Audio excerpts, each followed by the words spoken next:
ESPN, the world's leader in motorsports coverage, welcomes you live to Sears Point Raceway in Sonoma, California for the Save Mart Supermarkets 300 NASCAR Winston Cup race.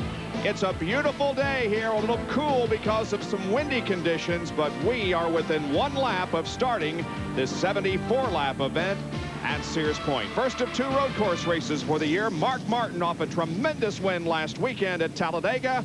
Let's go to Dr. Jerry Punch.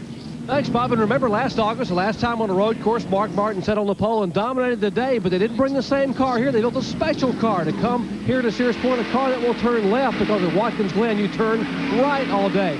Left-hand turns, very critical on this 12-turn road course. Now, Ned Jarrett, road racing cars get more and more sophisticated year after year. They really do, Jerry. It's a far cry from the way we used to race, and we bring a short track car to a road course just to reverse the settings on the car. Why not? Most of the turns on a road course are similar to those on a short track. The only difference is they go in the opposite direction. I'm up in turn 7 where we see a lot of action here. One of a very few places on this racetrack that you can pass on, but it's a tough one to pass on. Down where Benny Parsons is, it's also a tough place to pass, but they can do it. Yes, Ned, I'm down in turn 11, the slowest corner on this racetrack and maybe the slowest corner in all of NASCAR Winston Cup racing. These cars get down to about 35 miles per hour, but a great place to pass going in the corner. Also a great place as they accelerate off turn 11. John Kernan. Benny, some new rules in effect today for everybody. They've taken the front air dam clearance. They've raised it from 3 3/4 to 4 inches. And the rear spoiler height, they've reduced that from 6 1/4 down to 5 3/4. Now, this is where the Chevrolets will stay when we go to Charlotte in a couple of weeks. But the Fords and the Pontiacs will go to 6 inches on their rear spoiler height and back to 3 3/4 inches ground clearance on their front nose. Now, Bob, everybody here in the garage area says we don't know how that's going to affect the competition until they actually drop the green flag. And that's coming up in just a few moments, John. Here's the race analysis for you. Our pole speed was 92.1 miles an hour. We'll go 74 laps. The race record is 81.4. They're going to have to pit between laps 25 and 30 for fuel, and the purse is in excess of $1 million. They head for turn number 7 here, and while they do, let's take a look at the starting lineup. Winning his 4th pole position here at Sears Point in 7 races is rookie Rudd. Terry Labonte starts alongside. We got Martin, Earnhardt, Gordon, and Wallace in the top 6. Kenny Schrader is expected to run very well here today. Kyle Petty starting 8th. And now let's take a look at 16 through 30 in the starting lineup. Hut Strickland leads that list. Darrell Waltrip is there in 17th position in number 17. All the way down to number 21, Morgan Shepherd, who's going to have to go to the back of the pack for the start because he missed driver introductions. Dr. Jerry Punch is with the defending champion of this event, Ernie Irvan. And, Bob, it's a pleasure. He had surgery here on Friday in San Francisco. And, Ernie, you just got to the racetrack. How do you feel? I feel really good. You know, surgery went good, and everything's uphill battle from now, but we'll be racing pretty soon. A lot of people asking why you had it done and what was done, but basically in a hurry. I am told that it's to expedite the recovery process. Yeah, it is. You know, it's something that we've knew all along and didn't know if it was going to heal itself. And, you know, now the doctors thought that it'd be best to go in and do it. Folks, if you're an Ernie Irvan fan, he's going to be back. This is going to make it a little easier, hopefully, to get back in a Winston Cup car. He was here a year ago as we get set for green at Sears Point Raceway. Several in cars. Ricky Rudd will carry one from the pole position. Ted Musgrave has a roof cam as they head for turn number 11 where Benny Parsons is. There's Jeff Bodine's roof cam on the Exide Batteries Ford. Rusty Wallace in the Miller Genuine Draft Ford, and Mark Martin will also have a roof cam. They're moving through turn number 11 right in front of Benny Parsons. They come off of there. The pace car will go straight down the drag strip, and if the field is in proper alignment, they will get the green flag and begin racing for 74 laps in the Save Mart Supermarkets 300. Here comes the field down in front of us in the broadcast position, looking for green. They get it, and we're racing at Sears Point Raceway.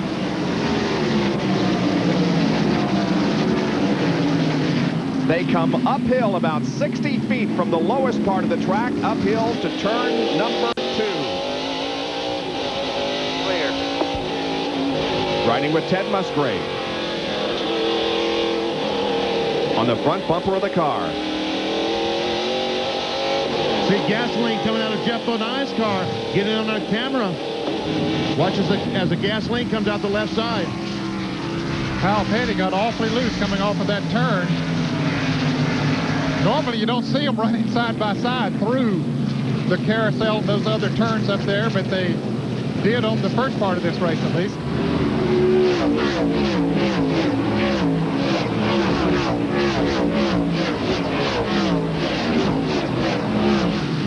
Well, you can see how fast they were coming by as they head into my position up here in turn 7.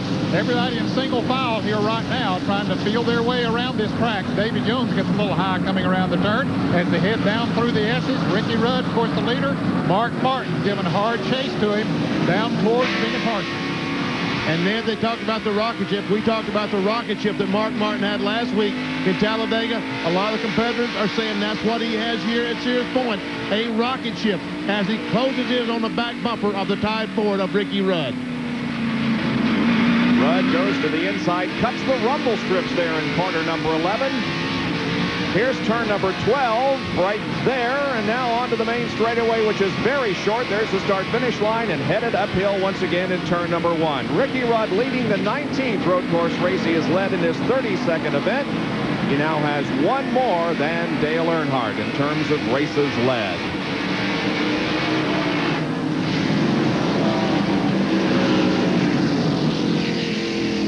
We have a spin. Number 31, Ward Burton, is off course, has nosed into the tire barrier. Doesn't look like the car is hurt very much. He's trying to back it up. As soon as he gets a little clearance, he will be able to do so. Ward Burton in the Hardee's Chevrolet is just about to get going once again after spinning. The left rear tire is flat on the car. We see the car, he's going to have an awfully hard time getting back to the pit area. Here's a replay. There is Ward. He's right ahead of Darrell Waltrip when he lost control up at the top of the hill in turn number 2. Bob, I believe he cut the tire, and that's what caused him to spin around, it looked like.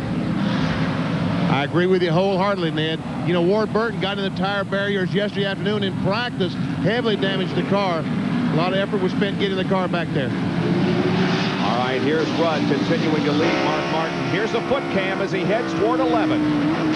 You see him hit the brakes? That's turn 10, I think he's going through now. Now here he comes down turn hard on the brakes. Third gear, second gear, first gear. Wow. Going to first gear off turn 11 is Ricky Rudd. I wonder if he wants people to tell me, or me to tell people that, huh? Giving away his secret. Boy, it's a ballet and a dance they do all afternoon long. Look at the footwork continuing as he goes up to turn 2.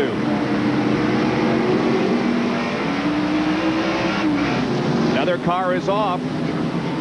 Looks like the 72 car of Dan Obrist, one of the Winston West drivers. And he isn't off the racetrack far enough. If he doesn't get this car going, we will have caution flag. The car is moving. Appears to be moving. Apparently he didn't spin or anything, just pulled the car off and stopped. He has 3 starts in Winston West competition last year, currently 4th in the Winston West standings after 1 start this year.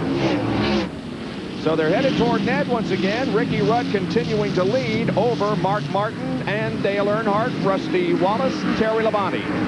Everybody running in single file through here, Bob. And believe it or not, Ward Burton is just now getting to pit road. Darrell Waltrip has moved up to 14th position. He started 17th. And we see that Dan Oberst is sitting in the S's. We saw the flagman waving the caution flag.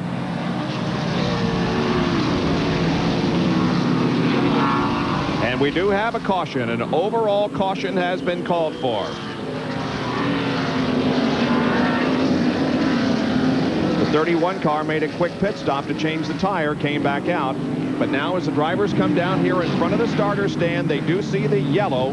And for the first time this afternoon, we reduce the speed.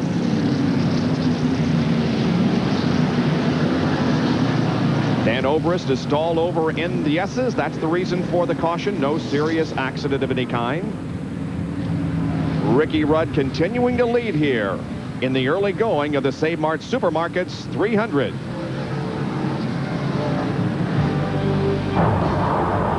ESPN Speed World coverage is being brought to you this afternoon by Chevrolet. One car company has won more races in the history of NASCAR, genuine Chevrolet. By AC Delco Automotive Parts. AC Delco, it's like buying time. By Texaco, Haviland Formula 3 Motor Oil. Add more life to your car. Take it to the star. And by NASCAR 94 Year in Review. To order, call 871 NASCAR. We're under caution for the first time, and we'll be back in just a moment.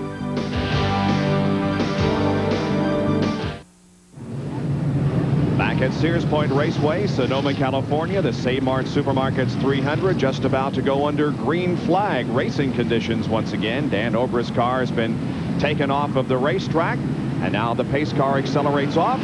The field comes down and gets the flag, and here we go once again.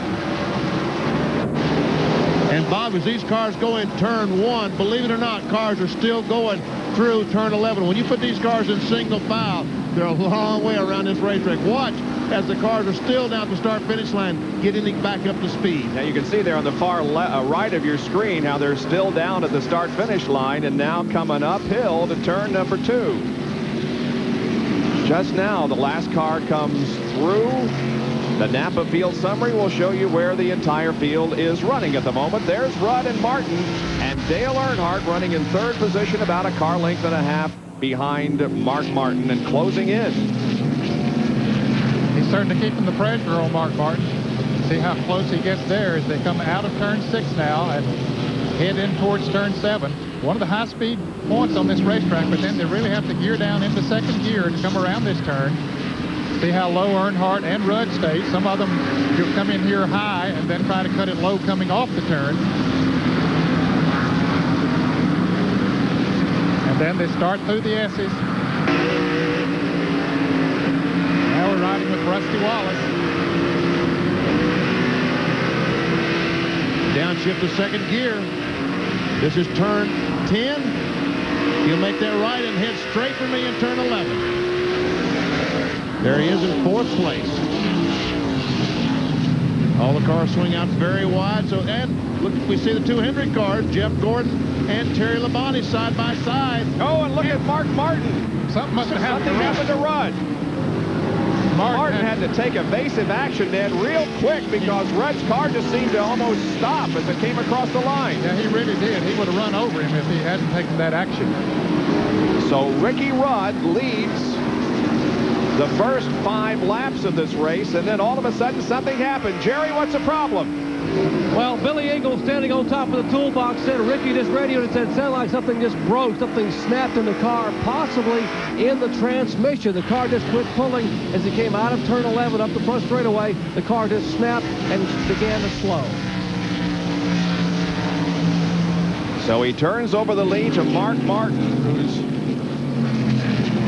prior to today, he's only led 1 lap here at Sears Point. You'll recall a few years ago, he had a frightening crash here into the tire barriers, rolled the car, but came back to finish the race. Now Earnhardt putting some pressure on him then. Yeah, he made took a look at the outside, but Martin had the roof covered, and Earnhardt couldn't do anything about it, but he's going to intimidate him. Let's take a look once again at what happened to Ricky Rudd as he came off of corner number 11. Things appeared to be okay, Benny, and then it just quit on him. Yeah, Jerry Punch, anything else from down in the pit area? Well, now the Rudd is back up to speed. They're trying to figure out what may have happened. And what Ricky thinks may have happened, the car may have actually been between gears, or the car may have just jumped out of gear momentarily as he pushed the accelerator down. The car quit pulling. He put the clutch back in, put it back in gear, and the car came back up to speed. So apparently the car may have either been between gears as they were shifting up, or maybe it just jumped out of gear momentarily. The 3 Rick Henry cars are running together on their, well, they're not anymore. Kyle Petty has put himself ahead of Ken Schrader. Here's a good battle. Ted Musgrave and Mike Wallace. Mike Wallace turning in a great qualifying performance, starting 10th. And Ted Musgrave got on the inside of Mike Wallace, come down in turn 11, was able to outbrake the 90 Heiligmeyer's Ford and take that position away. Michael Waltrip in the Pennzoil Pontiac, you see right behind Mike Wallace, tried to follow him, he couldn't quite make it. Ken Schrader is not really going the way that he should. Dale Jarrett just got around him, and he's very slow. As a matter of fact, a number of cars passing the Budweiser Chevrolet and Schrader.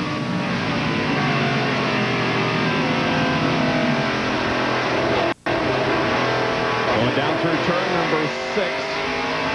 Now on to the long straightaway that leads to where Ned is in 7. Mark Martin has about a 2-car length lead over Dale Earnhardt coming in here this time. A couple of battles there. You see Schrader down on the inside. Car still going by him. I wonder if maybe his car walked up in gear. And here we have a spin. Lake Speed out into the grassed area. A lot of sand here too. Once you spin off into that area, it'll slow you down very quickly. Jerry, what now is wrong with Ken Schrader, who's dropped back several positions in the last lap? And Bob, look for him to drop back even more. Apparently, Ken Howells, the crew chief, told me a moment ago, Kenny said the gear shift lever just snapped off in his hand. So he's out there basically without the ability to change gears very effectively. He's trying to shift gears with what's left of the lever attached to the floorboard. So that's going to make it a long day if they can't get that fixed, possibly at a caution flag in their first pit stop here as soon as possible. Tough break for Ken Schrader, who had run so well in practice and qualifying. And Ken Peterson has spun the 91 car entering turn 11, and the car's still sitting there. He finally gets it restarts, and he will take off again. One of the Winston West competitors in the race falls back in line. There's Dick Trickle, who went to the Bob Bondurant School of High Performance Driving to learn how to run a road course, and he didn't have much success in qualifying. We do have a full course caution again, second one. I expect it's because of Lake Speed, who's still sitting here in turn 7, Bob. He could not get the car refired, and he's in a very vulnerable position there. Somebody else should spin off, and a lot of them do right in that area. It could be trouble for him and them as well. So Lake Speed is off in corner number 7, and that's brought out our second caution of the day here at Sears Point. We'll be right back.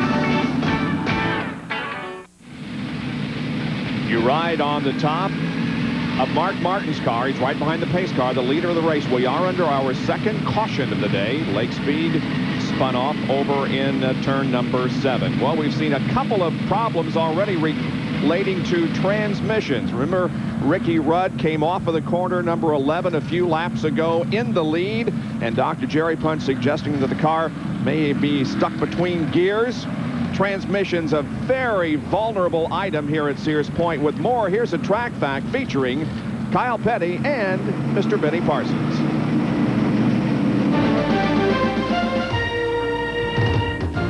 Track facts are brought to you by Quaker State, the intelligent oil for longer engine life.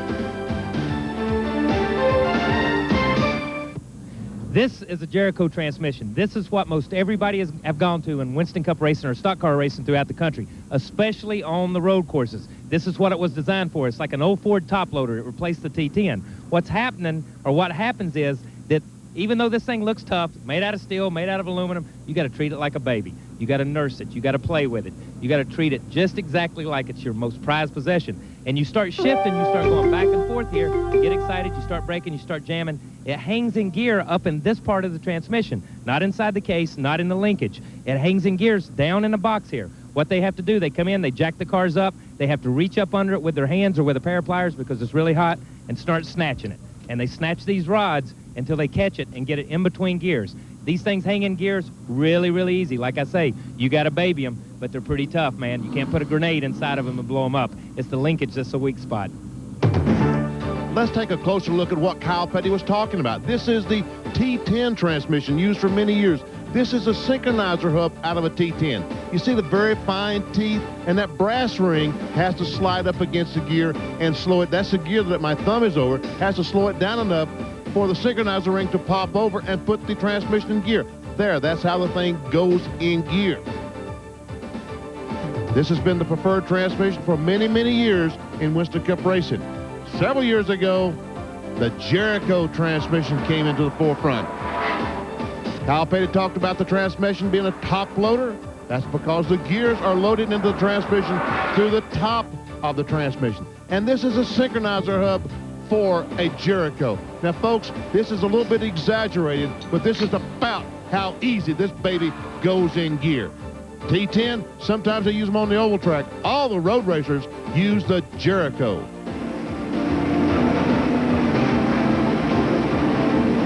Ken Schrader is still in the pits. Remember, his linkage broke. Jerry, what's the situation? Bob, let me show you as you watch Kenny Schrader. The Ken Howell's in the car working on the linkage. Now, the shifter that has been broken off, I have it in my hand here. And actually, as Schrader was shifting gears, take a look at what happened. Up through turn 2, boom, this came off in his hand. He carried this back in with him and handed to the guys. Here, try to replace this if you would, please. So they're in the car, trying to replace the shifter. A tough break for Kenny Schrader, but he did not lose a lap here under caution at Sears Point. We are under caution once again at Sears Point International Raceway. The Save Mart Supermarkets 300 coming your way in just a moment. Stay with us.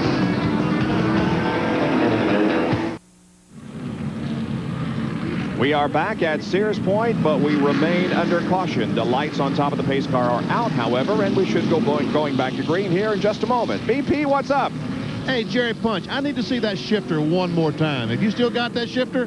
Got it right here, Benny. Hey, you see those holes in there?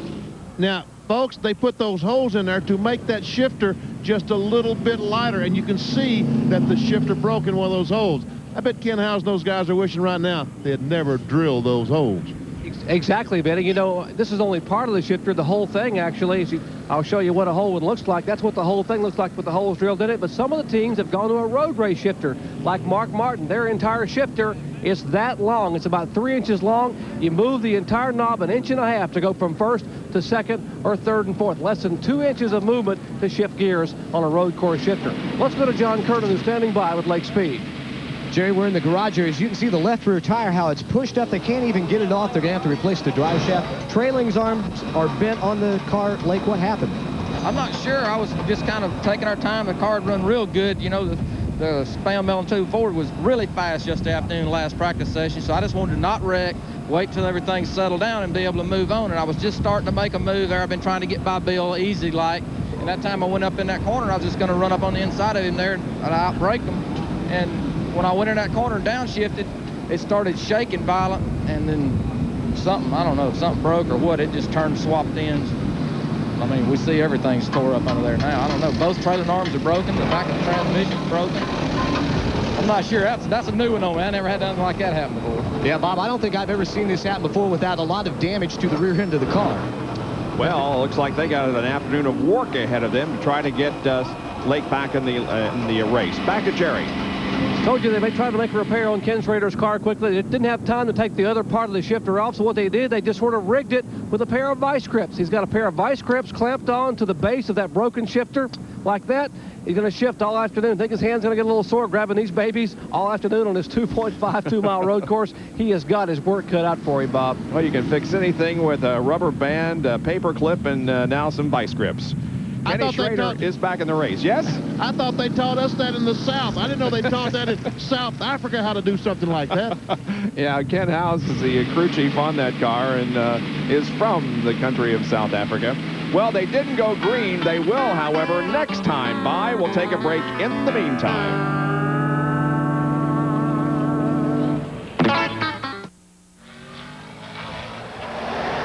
We've done a lot of traveling the last few weeks. It's a long way by airplane out here, but think of what the truck drivers went through. 2,825 miles from Talladega out here. Took them 2 days and 28 minutes. Now, if we were to have ridden in one of the race cars at rate speeds, considering the pole speed at Talladega, it would have taken only 16 hours and 2 minutes. We are about to go green once again at Sears Point with Mark Martin up front.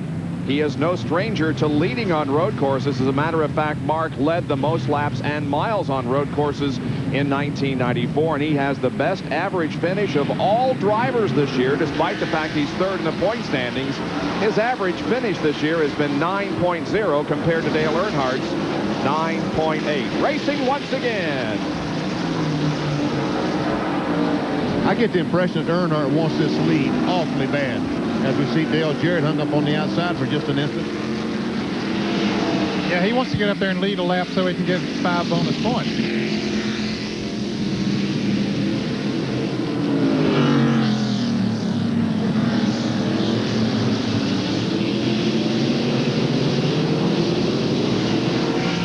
You can look for your favorite driver there and see where he is running on the track if you're familiar with the color of his car.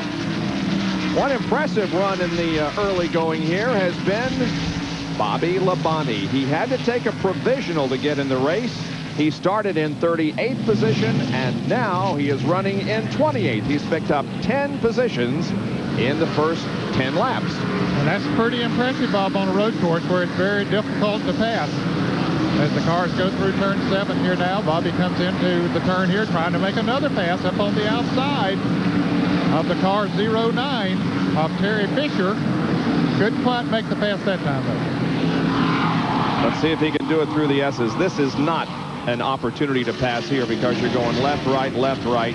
After they clear turn number 10 and start down this straightaway and then into 11, Benny, is where he could pass. It's certainly where he can pass, and he will be trying to pass. As we see Kyle Petty on the inside of Terry Labonte taking that spot away now. Jeff Bodine will try to follow, but it doesn't look like Bodine was able to do that.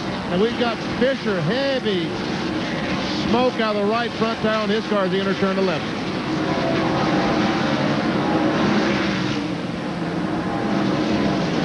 There's Randy LaJoie racing behind Bobby Hamilton. And also there is the 45 car. That is Wally Dallenbach in his first race in 1995.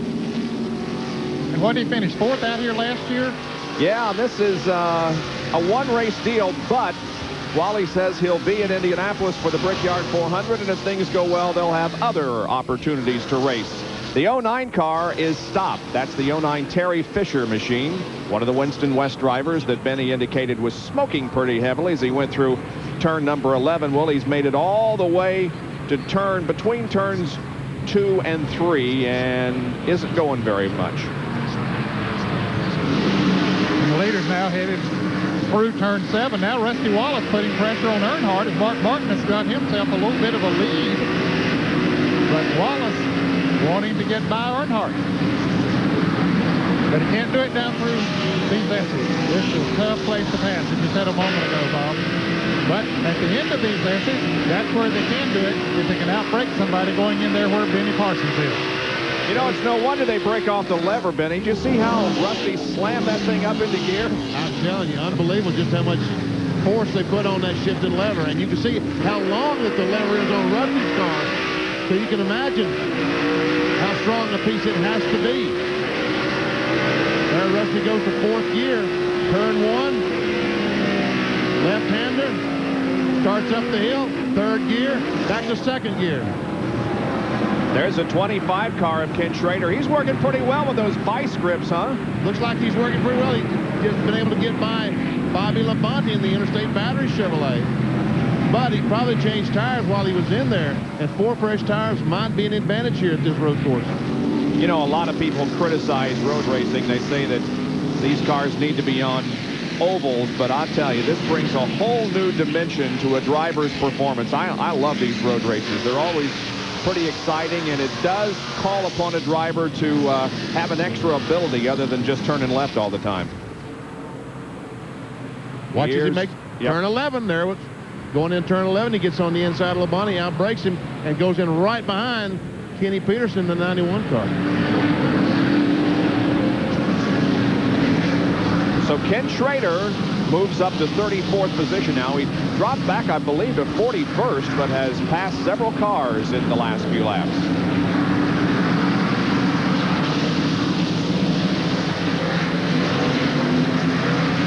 And he's still passing cars, Ken. He's getting through the turns very well. So apparently that transmission is, or the lever on the transmission is working okay for him, because he's going as good as he did before.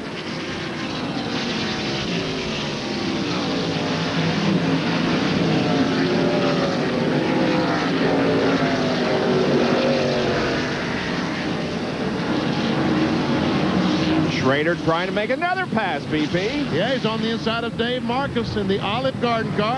And there we see Labonte on the inside of Peterson trying to take that spot away. He does. And you're right. Watching these cars go around this road course is so much fun. And let me tell you, Bob, these drivers are having as much fun driving on this road course. It is the most fun you'll ever have in a race car. Well, Earnhardt now is beginning to put a little bit more pressure on Mark Martin.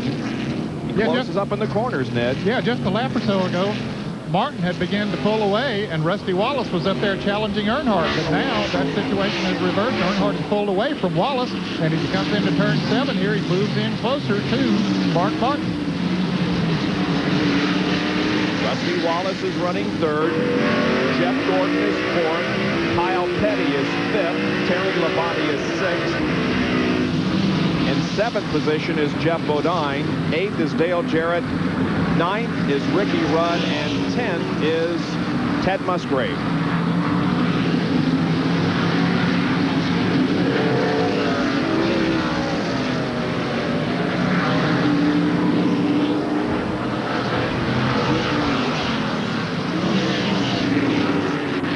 He is poised and ready, isn't he? He sure is. He's trying his best to get on the inside of Mark Martin. Can't make it.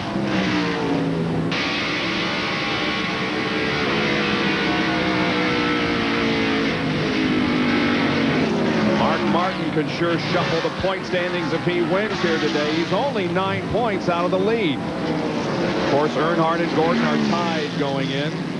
We'll take a look at the top 15 here. You're watching the 26 car driven by Hut Strickland, who is doing pretty well. He's 14th at the moment.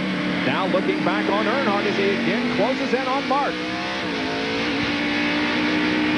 There, the top 15 for you. 59 laps to go. 74 is the distance of this race.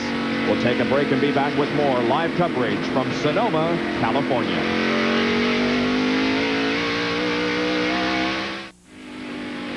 Sunday night baseball is out here in California tonight, down in Anaheim Stadium. Ken Griffey Jr. and the Seattle Mariners take on Chili Davis and the California Angels. That's at 7:56 Eastern Time tonight here on ESPN Major League Baseball, Sunday night style. Here we got 4 cars running right together on the racetrack. That's Bill Elliott, Hut Strickland, Derek Cope, and Sterling Marlin. Thank you. Marlin now going to try to pass Cope. Cope trying to pass Strickland. Now Marlin gets down on the inside, but boy, it is slick down there, Bob. This turn is getting slick. We're seeing cars get sideways. A lot of them that come off of turn 7. Bill Elliott was able to get by Hut Strickland just a lap ago, and now putting a few car lengths on the Quaker State Ford. This is 14th, 15th, 16th, and 17th. Check right behind them there, behind the 4 car of Sterling Marlin, having a good run here today. And Joe's had his problems here this week. He got in trouble on Friday during practice, banged up the front end of his car going into turn 11 down there, and then got into the wall again, into the tire wall, had to put another nose on it, but it's still going good. And John Kernan has more on Joe Nemechek's run. Well, Ned, I was just talking to Joe this morning about that. They said to knock the nose off. It was a brand new race car that they brought out here. They had a lot of confidence in the car and then also Joe's ability. But he says with his lack of experience out here on Sears Point, you got to be really careful, because if you just get one wheel just a little bit off the track, as he found out on Friday, you are history. And right behind him, some pretty good racing going on. I see Jeff Burton, the 75 car of Todd Bodine, and John Andretti. There goes Brett Bodine, the Lowe's hardware car. And there's Bobby Hamilton, closed up on the back bumper of John Andretti, going towards Ned Jarrett. This is a place that some of them have been able to make a pass coming into this turn. There's Marlin up on the outside of Derek Cope, and that's not going to work either.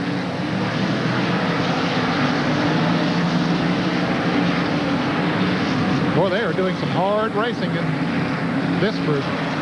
They are doing some awfully hard racing, Ned, but the leader is getting away from them. Derek Cope wants to get by that 26 car because he feels like he can run a little bit faster. Right now, Mark Martin driving away. As they come towards me in turn 11, and Derek Cope gets on the inside, tries his best to outbrake the 26 car. A little bit of contact. Up the hill goes Hut Strickland, and Derek Cope has that spot. Oh. Now Sterling Marlin's going to try, but Joe Nemechek trying to pass Marlin. And the 26 car comes back. Oh, they go through turn 2 side by side. And that can't last long. As Strickland gets back up in front. And Marlin had to get on the brakes. Runs up on the rumble strips. And I see Randy LaJoie very, very slow coming between turns 10 and 11. There he is. I think maybe he'll make the pit road. At least he's going to be off the racetrack where it's fairly safe. He was running 23rd. And all of a sudden it quit running on him.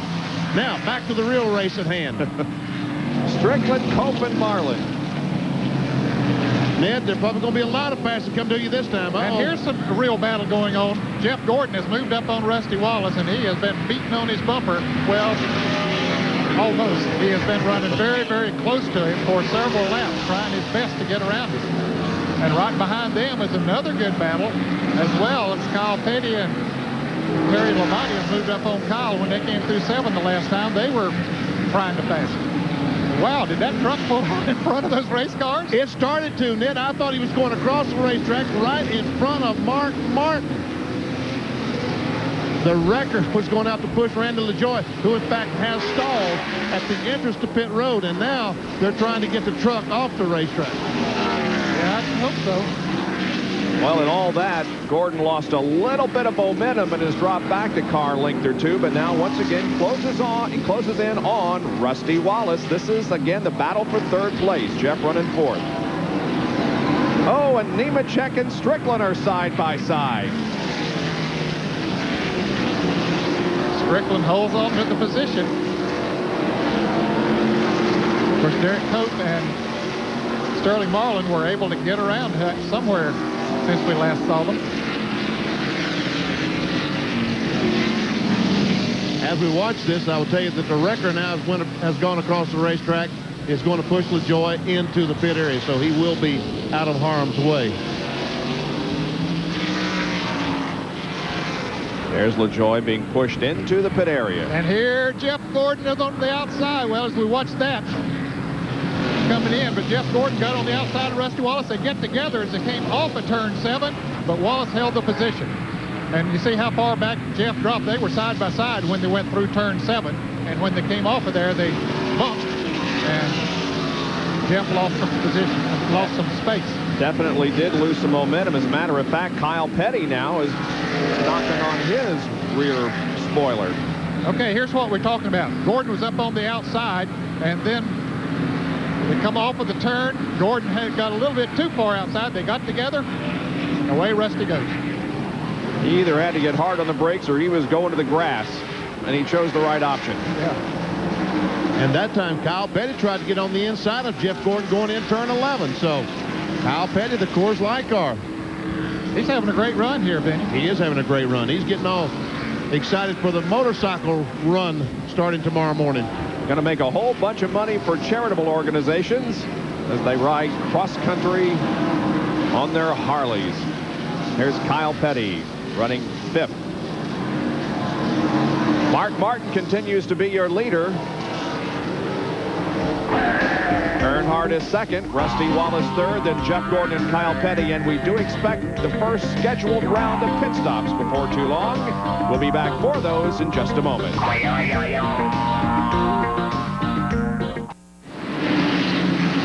Mark Martin leads the Save Mart Supermarkets 300 here at Sears Point Raceway in California. We have completed 21 out of 74 laps. Here comes 2nd place Dale Earnhardt. Here is 3rd place Wallace, but look who's in 4th now. Kyle Petty has passed Jeff Gordon and drops Gordon back to 5th position, and here's how Kyle did it. Goes up in turn 2 on the inside, gets position, takes his spot away.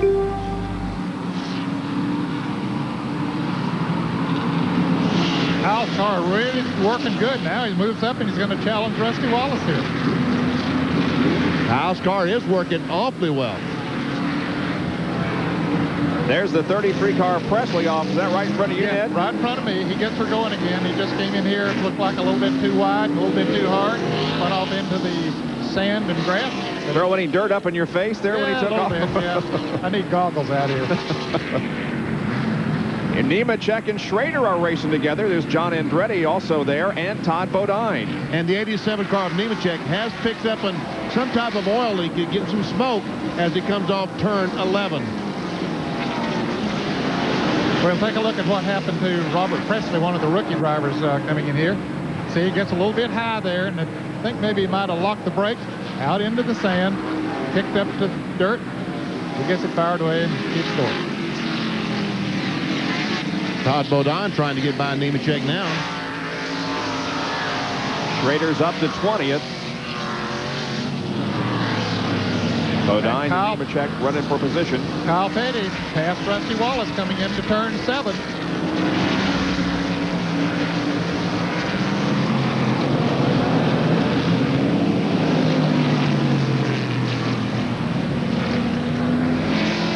And now Gordon comes up on Rusty Wallace. Wallace again has moved to 3rd place, has dropped back to 4th place as Kyle Petty has passed him. Boy, it seems like the longer that 42 car runs, the faster he goes, Bob. And here's how he did it. Coming into turn 7, he just ran right up on Rusty and made the pass and drove away. And understand Rusty's headed for the pits. He just went by me, Ned, going towards the pits. Evidently, he's either stopping short or needs a chassis adjustment on that Miller Genuine Draft Ford. In-car camera shows he's slow. While he comes to pit, we might mention that Darrell Walters took his car into the garage area a little while ago. And Jerry Punch is there. And they will make a routine stop change all 4 tires on Rusty Wallace's car. Some sheet metal having been rubbed in the left rear as they already have changed the right side tires. They had a problem with the right front, getting the lug nuts back on. Billy Wilburn got them on. Now they come around to the left front. That cost them about a second and a half, 2 seconds. And Rusty is down and away. They made no chassis adjustment whatsoever on the Miller Genuine Draft Ford. And he's trying to get back up to speed. Yep. And this could be somewhat of a strategy move. You come in early before the other leaders come in, and then hope after you go back out that a caution comes out. That way everybody else has to pit under the caution. You'd be leading the race then. Garrett? Yeah, that's exactly what's going on here. When everyone saw Rusty come in, he pitted short. It's called by coming in early. You pit short, and everyone else comes in behind you. You got to be the leader. So unlike an oval track where you want a caution to come out and possibly pit under caution as Kyle Petty went off the track. They are calling Kyle in, by the way. I'm standing in their pits, and Barry Dawson said, hey, Rusty's already pitted short. It's our turn to come in next. We don't want to pit late here and be at the back of that long line with traffic so tough here at Sears Point, Bob. Kyle, what happened up there in front of you with Kyle? Okay, this is Ned up here in turn 7. Kyle just came in here. Well, take a look. See, he got in there a little bit too hard, got off into the grass and the sand. I pointed this out to Kyle when he's going around and the convertibles being introduced this morning. I pointed to this area and I said, hey, you don't want to be here? Well, he got off in here and now he's in the pits. He and Dale Jarrett both. Right, here they come down. Jeff Bodine has also stopped. Routine pit stops going on here. Kyle is right there with Jerry Punch. And Bob, Kyle locks the brakes up and slid about 4 or 5 feet into his pit, and he tosses a water bottle out the right side window. This is probably a strategy move, and Barry Dawson told me they would possibly pit early. Sterling Marlin is in, and John Kernan is there. Marlin, no chassis adjustment. A 4-tire change is Sterling Marlin. As they drop the jack, he is down and away. No chassis adjustment. We expect Bill Elliott to be in shortly. Here we see Jeff Bodine and Sterling Marlin trying to race off pit road. They get on the racetrack now, back up to full speed. Jeff Bodine lost quite a bit of time there compared to Kyle Petty and Dale Jarrett on that pit stop. He was running in front of Jarrett, right behind Kyle. In fact, he'd gotten in front of Kyle when Kyle got off the track up here, so he's going to be several seconds behind both of those, so he had an extended stop.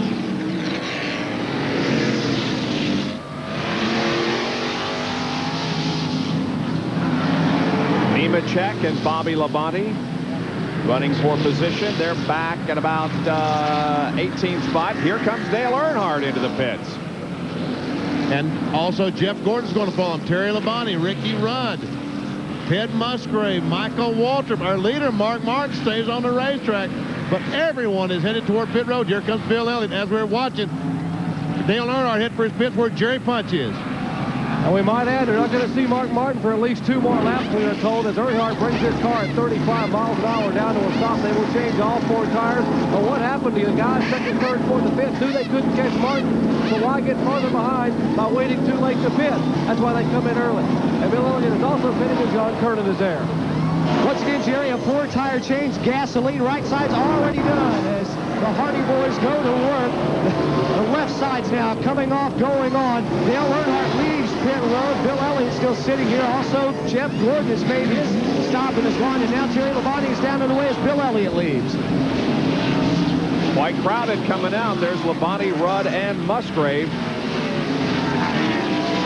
Here comes Michael Waltrip out of the pits. There is Bill Elliott. But Mark Martin has not come in for his first pit stop yet. He's coming up through the S's here. Turns 8, 8A, 9, and 10. We'll see this time if he decides to come towards the pits. That's turn 10. He makes that right-hand corner. Heads toward turn 11 and pit road. Let's see, is he going to turn left or right? Yep. Stays right. Yep. Well, I'm sure they know exactly how far they can go on a tank of fuel, but Benny, this is one racetrack you do not want to run out of fuel on unless you just happen to head towards where you are there, because you run out up here where I'm at, you can't coast back down through there. Or especially right there. If you run out of fuel right there, you're dead in the water. You got to wait for the caution flag. Yeah, no question. And, you know, last week at Talladega, these cars will run 60 laps, some of them. That's a 2.66-mile racetrack. Here it's a 2.52-mile racetrack, and they can run probably 27, 28 laps, about half the fuel mileage they get at Talladega. Jerry, what's the strategy here with Mark? First of all, let me comment on what Benny said. Mark Martin could go actually 29, maybe even 30 laps if he had to on fuel. That's what Steve Mill calculated this morning. Was telling me the reason they didn't pit. Mark said, Mark and Steve talked about it on the radio, and Steve said, we thought we got him outrun right now. We got the best race car out there, so why panic and worry about our fuel mileage later on? We'll go ahead and stay out and pit on lap 26, and they'll be coming in next time by for 4 tires. Let's go to John Kernan. Jerry, Joe Nemechek is in also for a 4-tire change. Remember, we'd seen some smoke. Talking with the crew, they think that possibly one of the brake ducts might be laying over and touching the rotor, getting hot and smoking. That's what they've got their fingers crossed. Didn't see any smoke as he came in here for work. They get the 4-tire change in 21.7 seconds. Didn't see any smoke as he braked to come in here, but they're hoping that it's just that minor problem and not something serious. Now let's see if Martin does come in this time around, if he stays lit. Yes, he is. Mark Martin making his first pit stop of the day.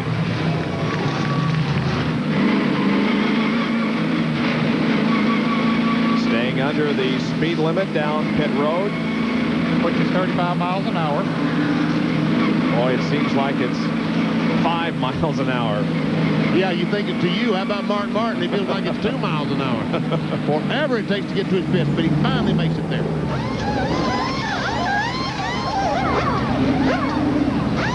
Jerry is there. And they will change all 4 tires in a moment ago. They were talking about putting a round of bite in the car, maybe one more round of bite. Apparently they decided not to do that as of yet. They have not gone back with the wrench and tried to add any more weight in the rear of the car. Left side tires are on. Great pit stop by Steve Mill and company as Mark Martin is down and away. It's a 19.6-second pit stop. The yellow flag is out, and Joe Nemechek, who we just saw leave the pits moments ago, is into the tires and has crashed pretty heavily here. We see him moving around. How did he get in that kind of position? Man. He's on the wrong side of the tire, isn't he? Well, looks like it, yeah. Yeah, he sure is. Man, let's see. Maybe we can tell how he got in that position. Oh, I see how he got in that position. He just drove over the tires, didn't he?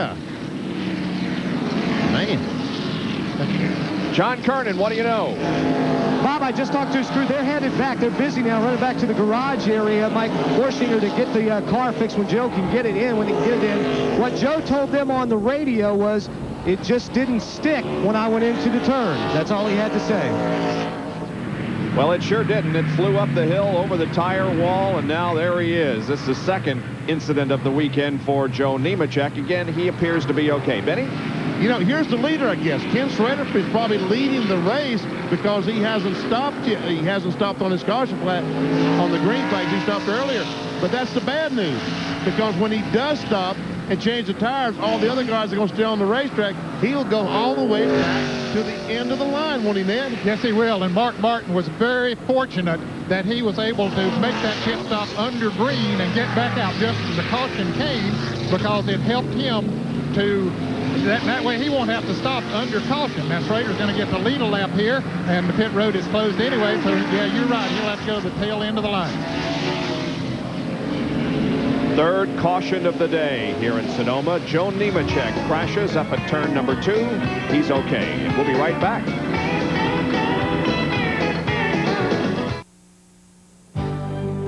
ESPN Speed World from Sonoma, California, being brought to you by Monroe Shocks and Struts. Make the road a safer place with Monroe. By McDonald's, have you had your break today? And by Kellogg's. Kellogg's Corn Flakes is proud to sponsor NASCAR champion Terry Labonte.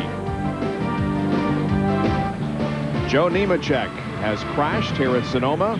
He is in good shape, however. We're waiting for his car to be off the track before we go green. Here's John Kernan. You know, Bob, I was watching some of the guys. I saw Darrell Waltrip working his way through the pack, and it looked like he was going to have a great run, but Darrell is now back in the garage area with a broken transmission. Yeah, you know, there's probably 50 pieces in a Jericho transmission, something like that. I got one right now. It's got about 1,000 pieces in it. It just flew all apart. I had no warning. It just kind of flew apart on us, and it just surprised us. So I have that kind of luck here. I don't know, maybe I'm too hard on them or something. But anyway, the Western Auto car is out of the race, and the guys are trying to fix it, and we'll get it in there if we can. They're going to try and work on it here. The transmission here, shifter out on pit road. Let's go to Dr. Jerry Punch.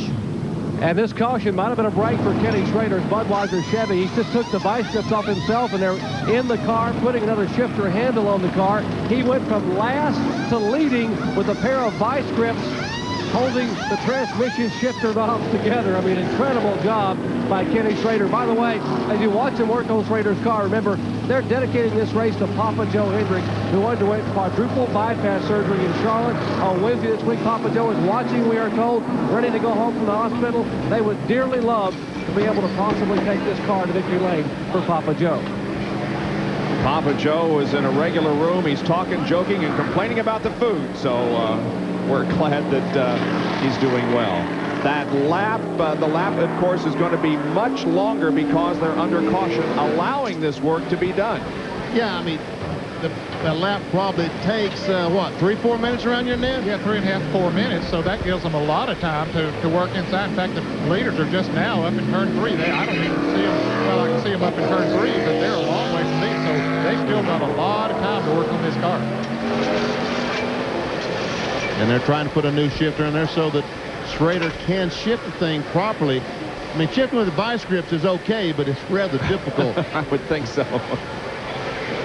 Ken Schrader was running so well, so obviously when they get this problem fixed, he's going to be running okay again, but it is taking quite a bit of time. We're going to take a break here. By the way, while all of this has gone on, Mark Martin has moved back into the lead with Dale Earnhardt running in second position, and Rusty Wallace, Kyle Petty, and Jeff Gordon. They're still trying to get Joe Nemechek's car on the right side of the tire barrier and off of the racetrack. Caution waving for the third time. Back in just a moment.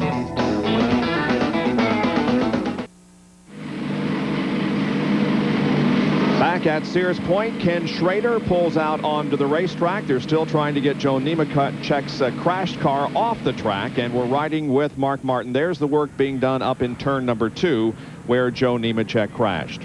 Well, all during this past week, they've been talking about the great race last week in Talladega. When we got here, they were still talking about how great the event was.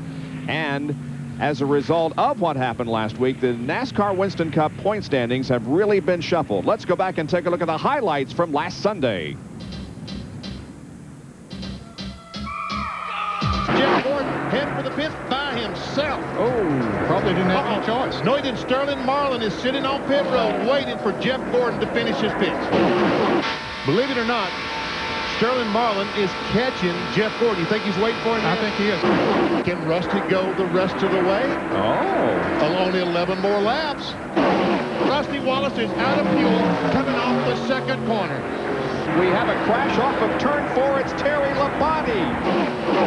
Now, as soon as the 4 car gets there, down the straightaway, I think you get up to the 6 car.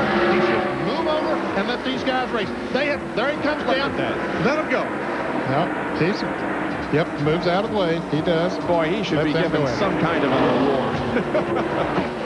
Oh, and Morgan gets the car out of shape. He and Earnhardt almost get together.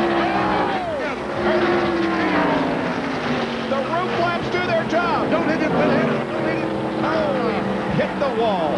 Meanwhile, we got to race back to the line. Here we go. It comes down now to a battle between Mark Martin and Jeff Gordon off of corner number 4. Jeff looks to the inside as they come to the tri-oval. Mark Martin will lead them down. However, he's got the advantage. And there's the checkered flag. Mark Martin wins the Winston Select 500. And as a result, here are the point standings before this race began. Jeff Gordon and Dale Earnhardt tied. Mark Martin only 9 out of first place. Sterling Martin and Rusty Wallace, 6 of the top 10 at Talladega, had their best 1995 finishes. Ted Musgrave is tied with Rusty Wallace for 5th position, and there are the other 10. Great race last week at Talladega. Here's Dr. Jerry Punch. Guys, let me show you what Kenny Schrader was dealing with for the last 18 laps. He pitted on lap 10 with a broken shifter. This is what he was using here to shift gears for 12 turns on a very demanding road course. What was left of the shifter, this little 2.5-inch piece right here, and a pair of vice grips. You want to save money, road racers? A shifter costs $50. Vice grips are $12. You can save a lot of money there because it worked awfully well for Kenny Schrader for about 18 laps, Bob.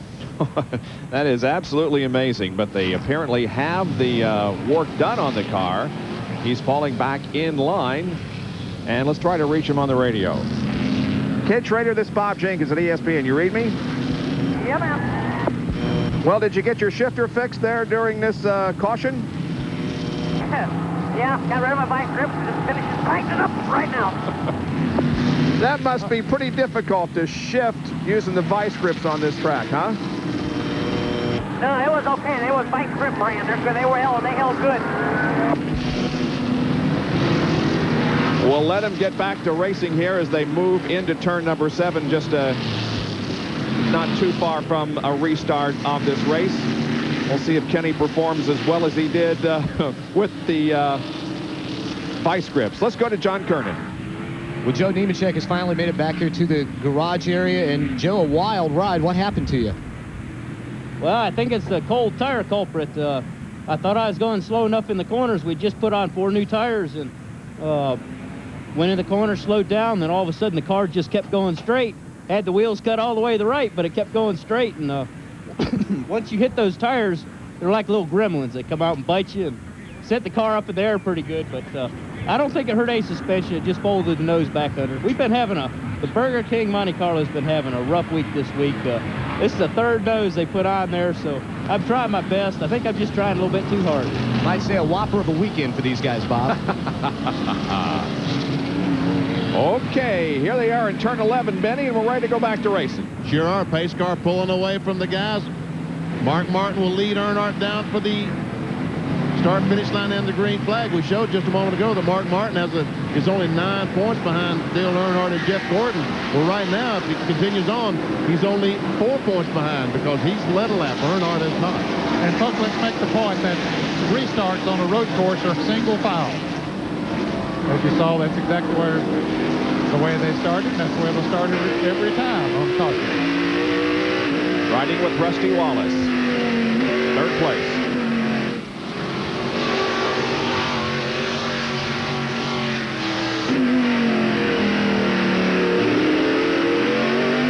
Going down the hill towards turn 5.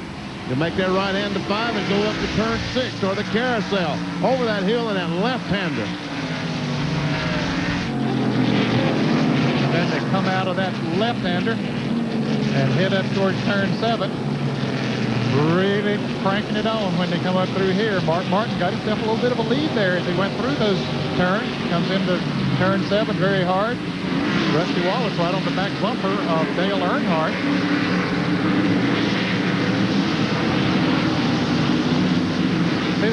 car, he's a lap down, apparently, or at least a lap down, so some of the cars trying to get by him as they went through here and through the S's. Mark opening up a little bit of daylight between himself and second place Earnhardt. This is the suspension cam on Ted Musgrave's car. Yeah, those looks like the right rear. That's the right rear or left rear? Yeah, the right rear on Musgrave's car. We can see the brake rotor, the air ducts going through the brakes, trying to keep them cooled off.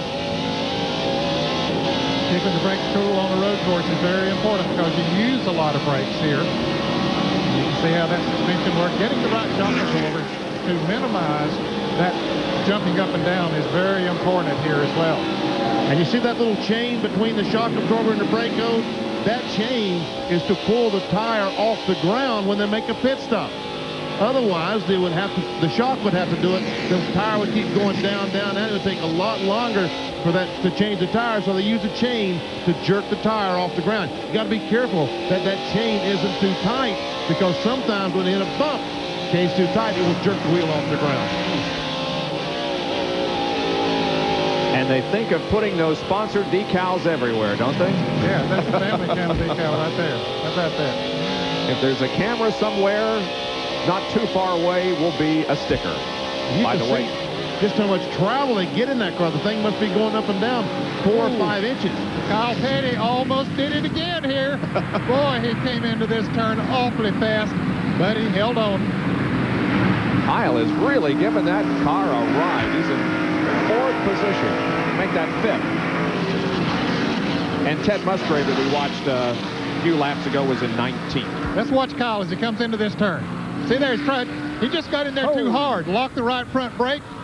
Jeff Gordon got by him. Dale Jarrett got on the inside of him, but Kyle got her righted and hit it on out.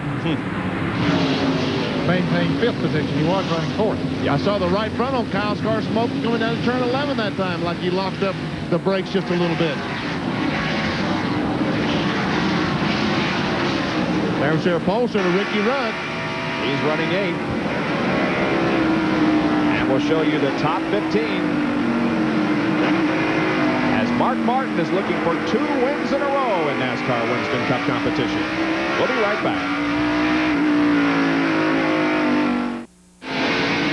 It's the Save Mart Supermarkets 300 from Sears Point Raceway in Sonoma, California. NASCAR Winston Cup Racing. We're watching from the leader, Mark Martin's car, back to second place, Dale Earnhardt. Here's a mess of cars. Hut Strickland, hey, John Bob. Andretti. Yep. Hey, they look good now. You should have seen these cars when they came by me a few minutes ago. They were absolutely 4 abreast as they exited turn 4. Brett Bodine is also there. Let's see. Watch this now. Watch this. Hey, made it work. Made it work. How about that? It's about 18th, 19th, 20th, 21st. Oh, my goodness, they were all over the place. Now, watch this minute ago. I mean, the 26 car gets on the inside. That's Strickland. He gets on the inside of Hut Strickland, and he runs into the 12 while he's doing it because we got Terry Fisher out there. Now, the 37 comes off a little wide. The 11 car on the inside of the 26, and the 90 on the inside of the 11. Did I lie to you? They were 4 abreast coming off the corner. And Kenny Schrader continues to have his problems, and it happened in front of Ned. Yeah, he just come in there on the outside of Jeff Burton in the car number 8. Got in there a little too hard, Bob, up into the sand.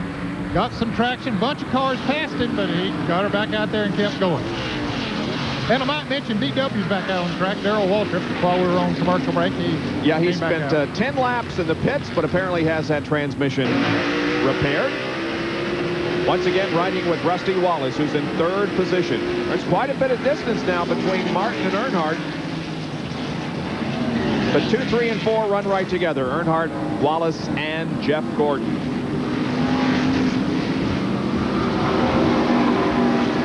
Well, where did Kyle go?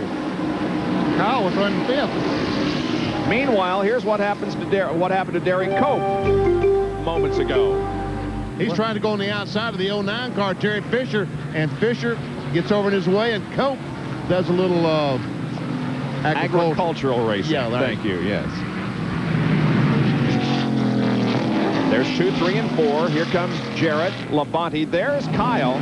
Yeah, but Kyle was running 5th here not long ago. Yep. And he must have got off course somewhere else, too.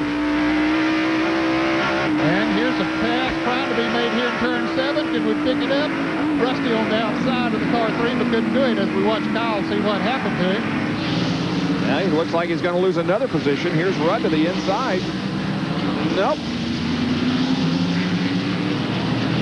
Kyle looks like when he comes down to turn 11 there that his car is pushing. He comes down the corner, and the car just will not stay on the bottom of the racetrack. Either his brakes are hot and not able to stop the car, or he's picked up a push. Jarrett and Labonte. They're racing for 5th place. Jerry has more on Kyle Petty's problems. Well, Benny Parsons, you are exactly right with Kyle Petty. That's exactly what the problem is. His car is so tight he's got to push, but the reason he has to push is a minute ago up in the turn, he missed the brake pedal, according to what Barry Dawson told me. Dawson, hey, I missed the brake pedal. I went off the racetrack, and I may have towed the car out a little bit. Now I picked up a push, and I can't get the car to turn. We'll have to try to fix it if we can on our final pit stop. Bob? All right. We take a look at Kyle up ahead from Ricky Rudd's roof cam.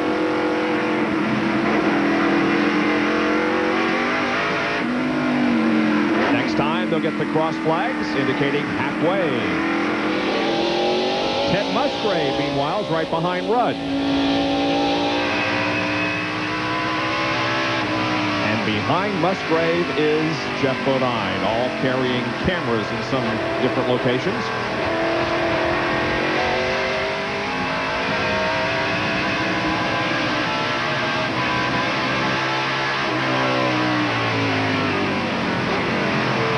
You can see how much brake they use up there in front of you, Ned. Yeah, they use a lot of brake coming into this turn. They get down into the second gear.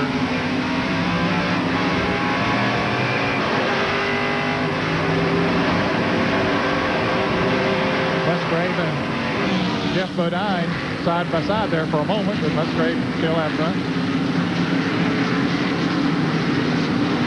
There's Ken Schrader back there trying to make up positions, and here's the battle for second. Rusty, boy, right on the back bumper of Earnhardt, trying to accelerate off, but man, he nails the gas, gets it sideways, and not able to take over the spot. As we watch this, I'll tell you that Jeff Bodine was able to get by Ted Musgrave down in turn 11. And Jeff Gordon watching, looks like he might have a car as fast as any of those two. Yeah, he's been keeping the pressure on Rusty as Rusty keeps it on Earnhardt. He has really been working on Earnhardt in turn 7. This is only Jeff Gordon's 3rd race here at Sonoma. His best finish came in '93. He finished 11th. Rusty Wallace, of course, has won 5 times on road courses. His most recent victory was here at Sears Point in 1990. Earnhardt has never won a road course race, as we discussed earlier. It's unbelievable to me that Rusty Wallace. Oh, and what happened? We got Dave Marcus. I was coming up the hill toward turns 2 and 3. Looks like Dave's okay, but he sure damaged the right side of it. Yeah, we can see that the right front tire is rubbing the fender. That's where the smoke is coming from. But we were talking about Rusty Wallace hasn't won since 1990 on a road course. That's unbelievable. It really is. Yep, it's been 5 years. All right, let's replay this, see what happened. There we see Marcus make some contact with Wally Dallenbach. Now he goes over and bangs into Dallenbach, and looks like Dave got the worst end of the deal. It sure does. And from another angle. Now Dave got way over into the dirt. Came back across the track, kept on going though, but... and Jeff Bodine spins right in front of me and is sitting facing traffic. There he is. There comes Hutch Rickman by. No, now don't turn now, Jeff. Don't turn now. Okay, turn now. Man. So Jeff Bodine will lose some track position because of his spin there in turn 11. Yeah, he'll pass Musgrave to take over. What was that spot a moment ago? 9th. 9th spot. Yep. And Wally Dallenbach after that bang with Dave Marcus heads for the pits. There we see him coming the corner. He's trying, I guess, to get on the outside of Ricky Rudd. And around the back end went and has to sit there and watch all those cars go by. But he's running again. We're 36 laps from the finish of this race. It's Martin, Earnhardt, Wallace, Gordon, and Terry Labonte. Welcome back to Sears Point Raceway, Sonoma, California. We're riding with Mark Martin while we show you the Fram Field summary, where everybody is running here. Martin ahead of Earnhardt, Wallace, Gordon, and Labonte. Here's the second 15, being led by Derek Cope.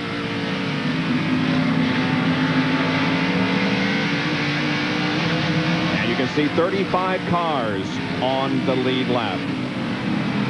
Now some replays for you as Mark goes around corner number 11 and is about to complete another lap. Now here's Jeff Bodine's spin.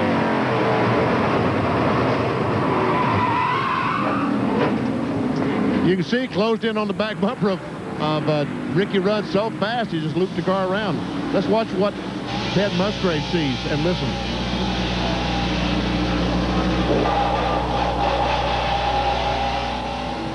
Musgrave said, "Let me away from there."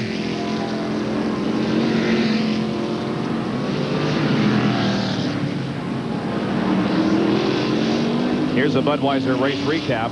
Mark Martin has led all but 6 laps. We've had 3 lead changes, 3 caution periods for a total of 7 laps, and we're averaging 71.7 miles an hour. Only 3 drivers have picked up the 5 bonus points so far. Besides Martin, Ricky Rudd and Ken Schrader. Rudd was the pole sitter. And 3 cars listed as out of the race, and all of them are Winston West drivers. The 45 car of Wally Dallenbach is on pit road, and penalty box situation here, I believe. Oh, no, I'm sorry. The contact from the incident he had earlier has put him in the pit area to be repaired. And you can see they're working under the car. I don't know exactly what they're doing. Maybe the thing is jammed in gear or something. I really don't know. You see the jack stand on the car. That means that someone was under the car. NASCAR rule, you got to have the jack stand there. See Ted Musgrave closes up on the back bumper of our pole sitter, Ricky Rudd, as they go down towards me in turn 11. They're heading straight for me. Unfortunately, they turn. They don't want to here to visit me. That's 7th, 8th, and 9th right there. Kyle, Ricky, and Ted.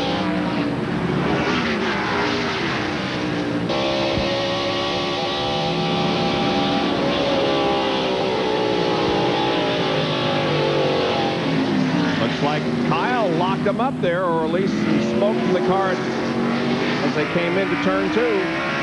Yeah, his car is pushing so bad when he goes in the corner, he just got to stop, just slam on the brakes and try to get it to stop so he can get on around the corner.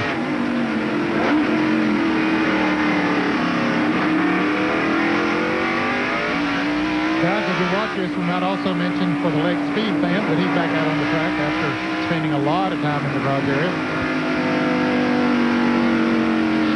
Here's the foot cam inside Ricky Rudd's tire forward as he accelerates off corner and heads up towards Ned.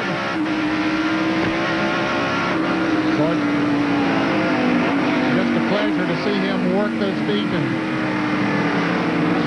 he's working on Kyle Petty here right now, and Musgrave working on Rudd. But no change of positions here. Head to the end. Well, look how close they come to the inside of those riffle strips, getting up on them a little bit sometimes. Trying to make the track as straight as they possibly can.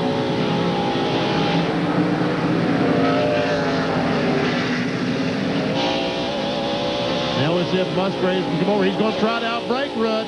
Getting in the corner. And we see him smoking out that right front. And Musgrave takes the spot away. He's there. They race side by side across the finish line. Rudd has the inside line here. He may get the position back. Yep, he did.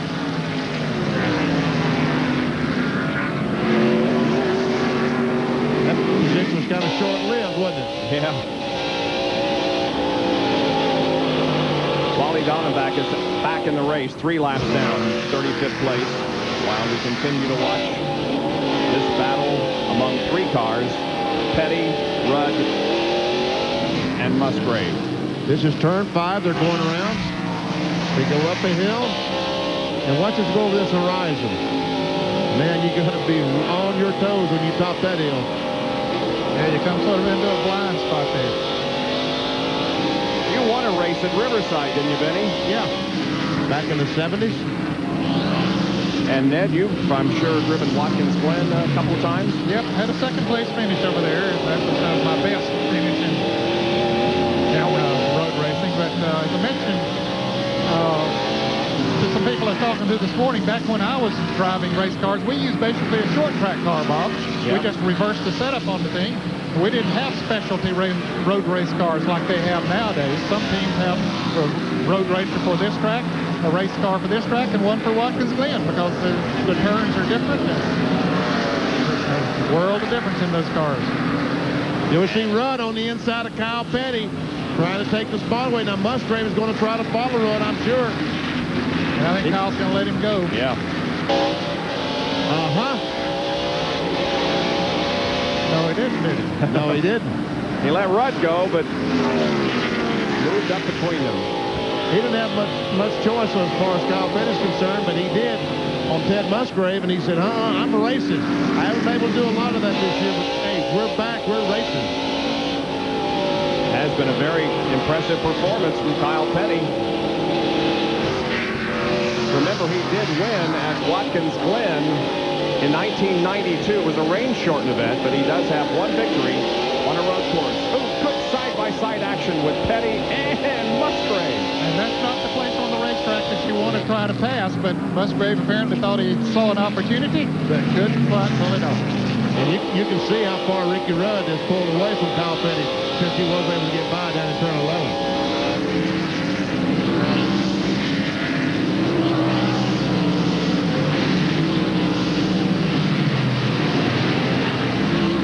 Contact there, Ned. Yeah, just a little bit as he came into the turn, but Kyle's still going to come out in front. Bill Elliott right behind them now. Michael Waltrip, some cars have closed up on them. So they got about a 6-car race there now. As Michael Waltrip has closed up there, Bill Elliott is there, Sterling Marlin is there, and Todd Bodine.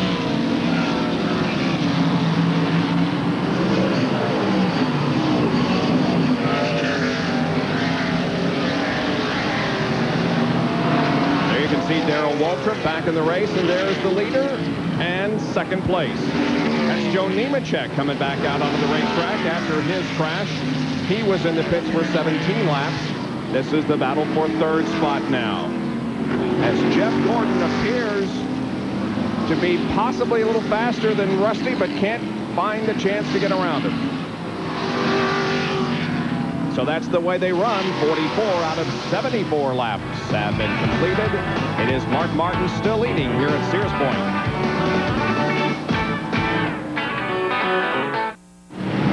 Welcome back to Sears Point. There are the top 15 with 45 laps completed. And while we were away, we had some beating and banging as Ted Musgrave and Kyle Petty went at it. Coming up towards Ned Garrett, turn 7.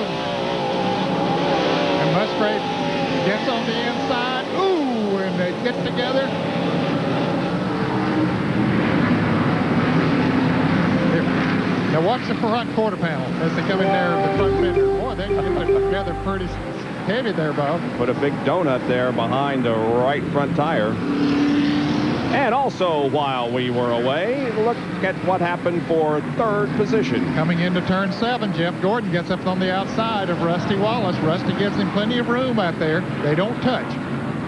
And Jeff Gordon gets the better bite off the turn and takes the position. Dr. Jerry Punch has more on the 42 of Kyle Petty.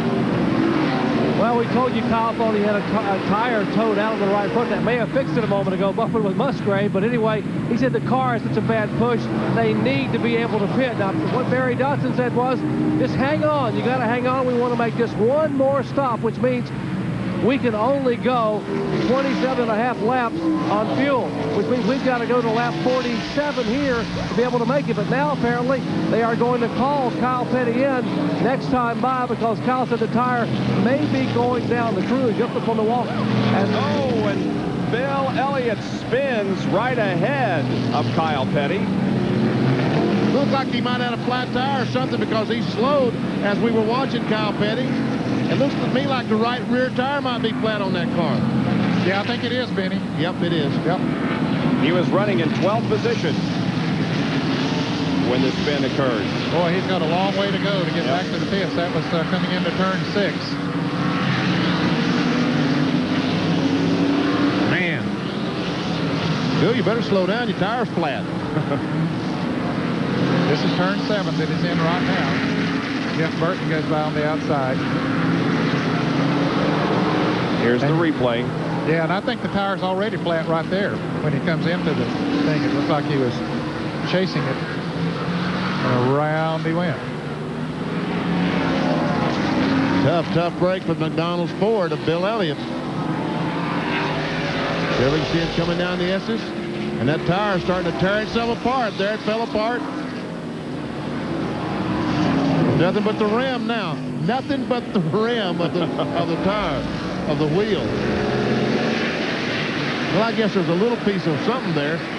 I don't know. They probably don't run interliners here, though, do they? No, they don't. Finally makes it to the pits. Elliott started 19th and moved up to 12th and suffered a flat tire that sent him off course.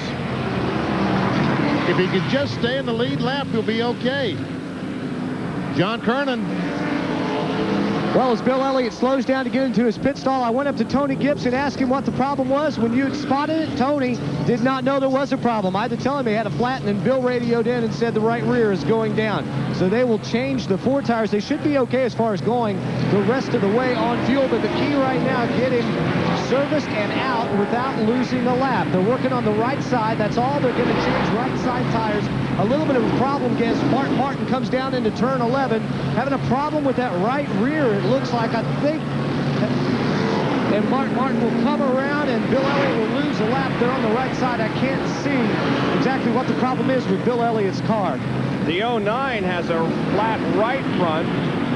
He's in the pits. That is Terry Fisher, one of the Winston West drivers. Now, that's Gilligan's Island where they're pitting over there. That's an island in the middle of the racetrack. Here's Terry Labonte coming down pit road. Terry was running in 5th place. Kyle Petty is also making a pit stop. And Kyle Petty says none too soon for him.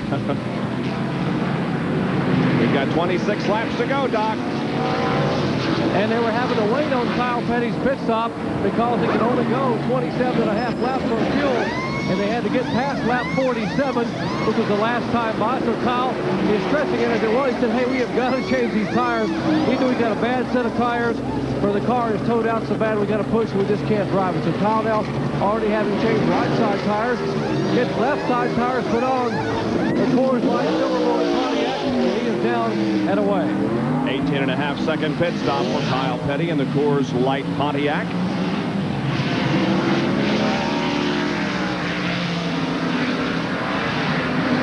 Now, back up front, guys, as we watch Kyle get back up to speed, Dale Earnhardt is gaining on Mark Martin.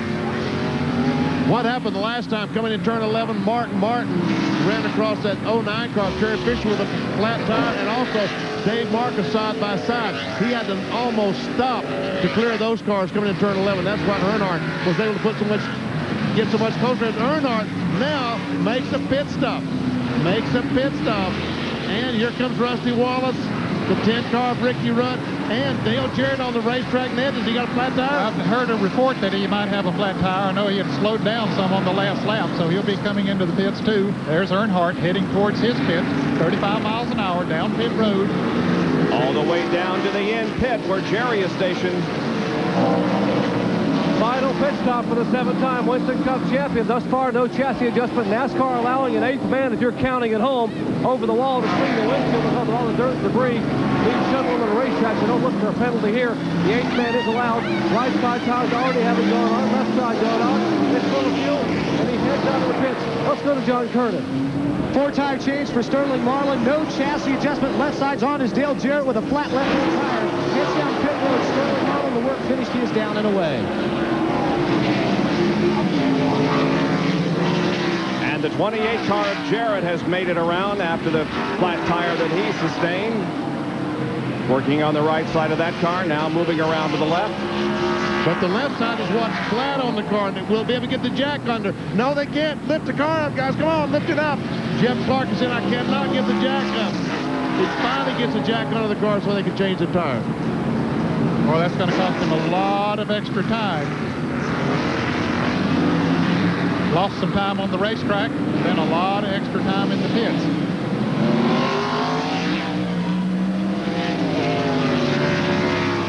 And once again, Mark Martin, he's playing all the luck he can, does not pit. So Mark Martin has not yet stopped for his second pit stop. He remains in the lead here at the St. Mark's Supermarkets 300. Back at Sears National Raceway, final pit stop of the day for our leader, Mark Martin, who has dominated the afternoon as Earnhardt is up in turn 10, coming down toward the slowest part of the course, turn 11, and left side tires are on the Valvoline Ford Thunderbird. He is down and away for his final stop. And here comes Dale Earnhardt. There he is. That Goodwrench Chevrolet trying his best to catch Mark Martin. He'll not be able to do it on the pit stop. Nope, Mark is not quite up to speed, but he's going to be able to stay ahead of Dale Earnhardt. There's Jeff Gordon, who is in third place.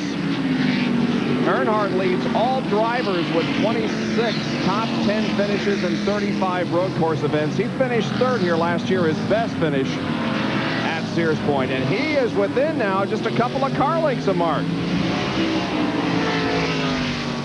He ran, what, 1 or 2 laps after on fresher tires than Mark had after he came back out. There we see Dick Trickle over in the infield. That's Gilligan's Island. They're calling that car the USS Minnow. Gilligan's Island is an area across from the regular pits because there's not enough room in the regular pits. Excuse me, Bob, but you see the NASCAR official standing in front of the car? It's a 10-second penalty for pitting in there because you make up that much time when you come in. There you see, that's why they call it Gilligan's Island. There's a racetrack to the right and the racetrack to the left. And you say how they get to the trucks and get parts? They don't. They got to take them with them or they don't use them. Earnhardt's closing in on Martin. Turn 11, and you're right. He closes right in on the back bumper of Mark Martin.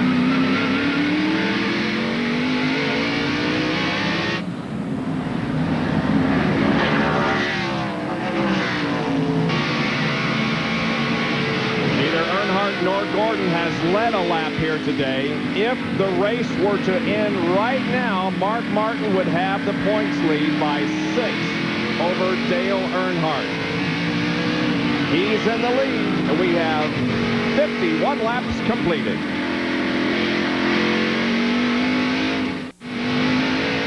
Welcome back to Sears Point. There are the top 15 as we look back on Dale Earnhardt from Mark Martin's car. The top 3 running right together on the racetrack, Martin, Earnhardt, and Gordon. And you can see that flat tire cost Dale Jarrett a whole bunch, didn't it, Ned? Yeah, he was running in 5th place when he had the flat tire, so now he's back in 26th place. And 33 cars remain on the lead lap. Bill Elliott has slipped back to 33rd due to his flat tire and off-course excursion. And 4 cars have officially dropped out of the race. Most recently, Wally Dallenbach.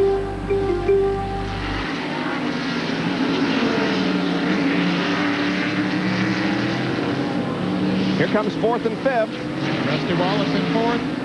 Ricky Rudd in 5th place. Rudd is going to put some pressure on Wallace now. Remember, Rudd had dropped back there in the early part of the race, but he's been gradually working his way back up.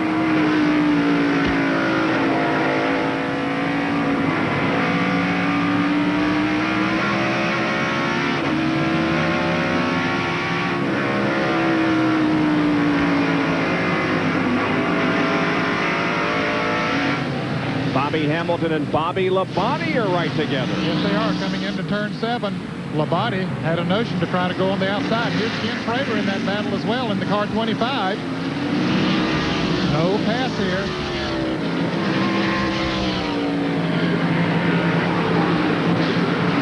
And as we said before, Ned, this is not a very good place to pass down through the S's.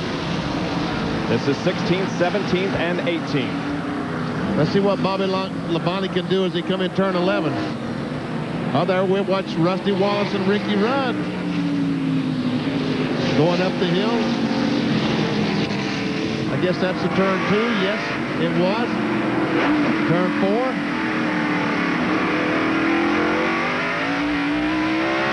Down to turn 5. Now they'll accelerate up to the carousel. And make that left corner and head towards Ned Jarrett. Now he heads up this way. Let's see how much he can gain on Rusty coming into the turn. He gains on him coming into the turn. Ken Schrader still trying to get by Bobby Hamilton as Labonte has dropped back behind these two. Yeah, Schrader was able to get by Bobby Labonte, the interstate battery car. John Kernan has a report on Bobby Hamilton, who's running 17th. Well, Bob, that car is the same car that Wally Dallenbach drove for the Petty team last year and had some great runs on the road course for Watkins Glen and also here at Sears Point. In fact, Bobby Hamilton says that the team has more road course car than they have road course driver, but he's doing okay out there. There's Schrader got up on the outside of him coming into turn 7, and he made the pass as they came off the turn and head through the S's. Puts him up in 16th position.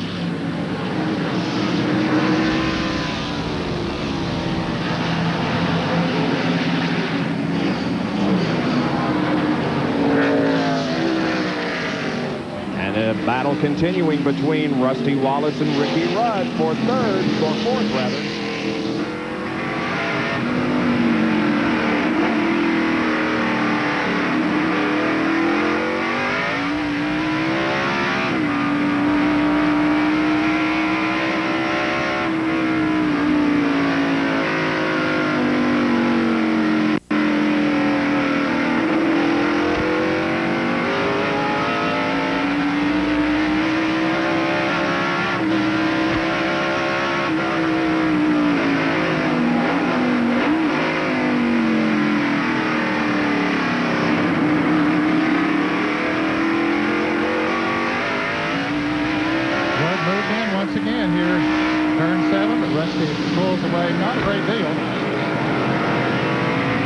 The situation is Rusty Wallace gaining on Jeff Gordon.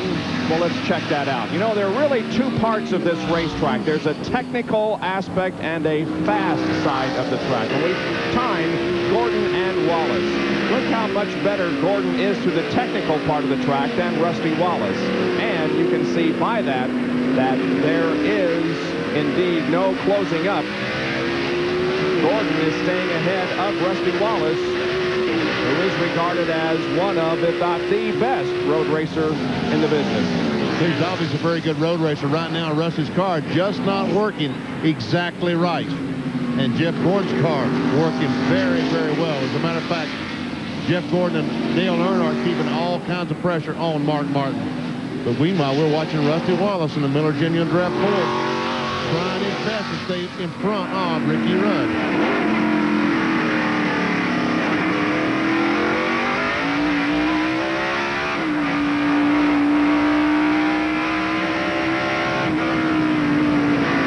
Going in turn 6. And we have a caution flag being waved. The 26 car of Hut Strickland is just about stopped. He was running 13th, taking that Quaker State Ford for a fine ride. Now the question, do they pit or don't they pit? Do they change the fresh tires? What do you think, Ned? Well, I don't know. They'll certainly be racing back to the start-finish line, no question about that. But whether they come in and pit, I think it'll depend on what Mark Martin does, and I doubt if he'll come in. That would surprise me if he comes in. Here comes Mark and Earnhardt and Jeff Gordon. But Earnhardt right now wants to lead this race. He really wants those 5 bonus points. He'll not get him this lap as Mark comes off the corner straight, square, and accelerates to the start-finish line, where he and the others will receive the caution flag for the 4th time this afternoon. Man, this is going to be a tough decision on these guys, pit or not. Well, while they take a lap around the track to determine whether they'll come in for a pit stop, we'll make a pit stop and be right back.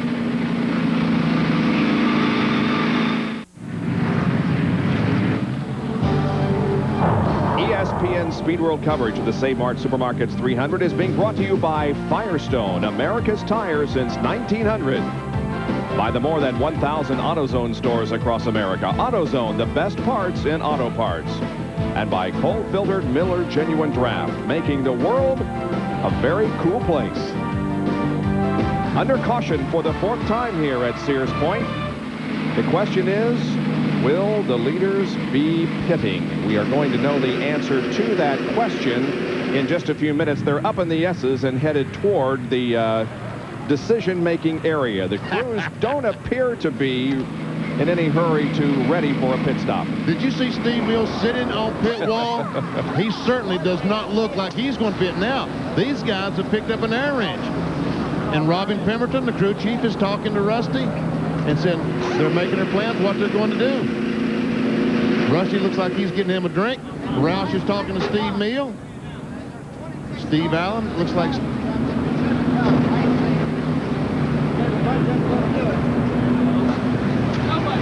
Trying to pick up what he is saying. Rusty Wallace. Rusty is coming in.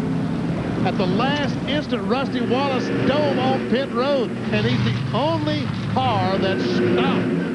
Wow. Going to give up a lot of track position, but it may pay off, John.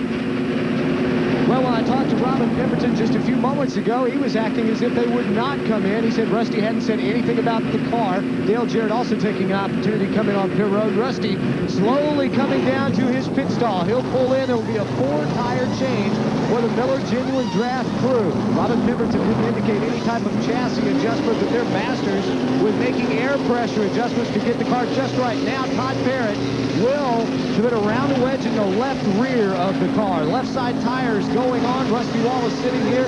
Lug nuts being tightened. The gas is pulled down and away in about 21.5 seconds. But you know, you can almost see the dejection in the tire changers when he got up and said, man, nobody else stopped. What are we going to do now? Here are some cars that were back in the lead lap that have come in. There's Nemechek. Bill Elliott stopped also. Dale Jarrett stopped. But behind the pace car still is Mark Martin, who didn't come in and continues to lead at Sonoma. Here's a breakdown of car manufacturers by positions. In the first 10, there are 4 Chevys and 5 Fords, 1 Pontiac. 11 through 20, 3 Chevys, 5 Fords, 2 Pontiacs. 3 and 7, the breakdown, 21 through 30, 31 through 40, 4, 4, and 2. And 41 and 43, 1 Chevy and 2 Fords. Under caution flag. There was their leader, Mark Martin.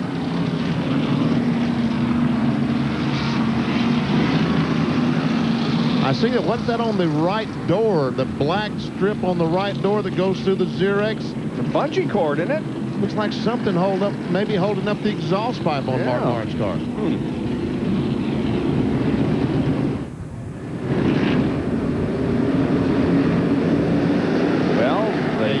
You don't see the black stripe. Looks like a piece of tape on the left side. Right.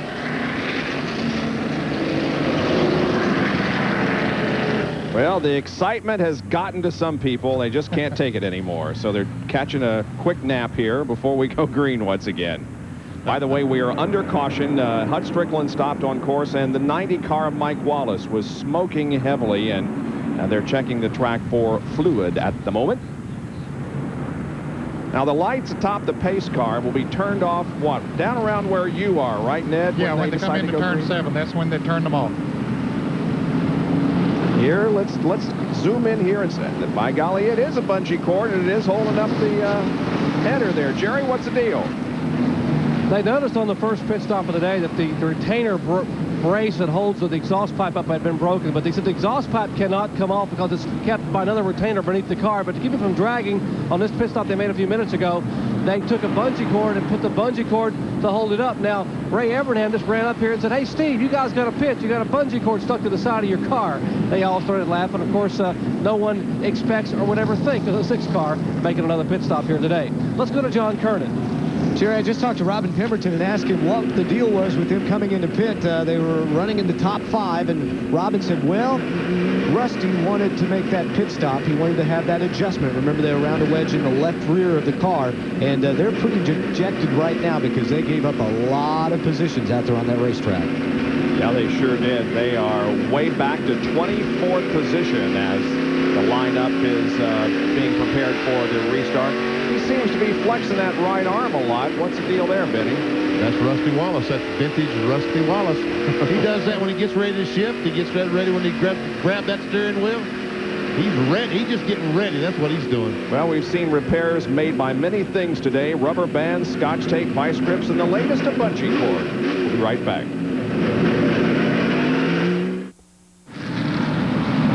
Just about to go back to green flag racing, but if points were awarded right now, Mark Martin would be on top, moving up 2 positions. Earnhardt and Gordon would be separated now by 5 and lose a position. Marlin would be 3rd, and Ted Musgrave 5th in the point standings. But we do have several more laps to go, and anything can happen. The only thing certain right now is the lights atop the pace car are off, and the green flag is not too far away.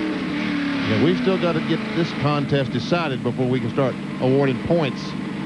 And you know, when we saw these cars a moment ago going through turns 1 and 2, NASCAR officials and the track officials had put some oil dry down to soak up that oil that someone lost, maybe Hutch Strickland in the Quaker State car. Now then, as Martin goes charging in there wide open, oil dry is going to be on the racetrack. Needs to be just a little careful. That stuff can be awfully slippery. As we saw at Talladega last week when Dale Earnhardt made that pit stop, and they put oil dry under the right front tire to make it spin. Yep. Okay, the pace car will go straight down the drag strip. And Mark is very, very slow. He's bringing down this field awfully slow. They're almost stopped back there where I am. Trying to get the jump on Earnhardt. He didn't get much of a jump, though, as Dale is right on his back bumper again. We head for the green flag. Now, into turn 2, is the oil dry off the racetrack? Looks like it is. You can see the white line where they put the stuff down. All the cars through the corner good. There we see the green car, number 33 of Robert Presley. He's a lap down, so he's just moving over, giving him some running room. There's Todd Bodine in the 75 car. He's up to 8th position, started 26th. It's his 50th NASCAR Winston Cup race, and he's doing a fine job.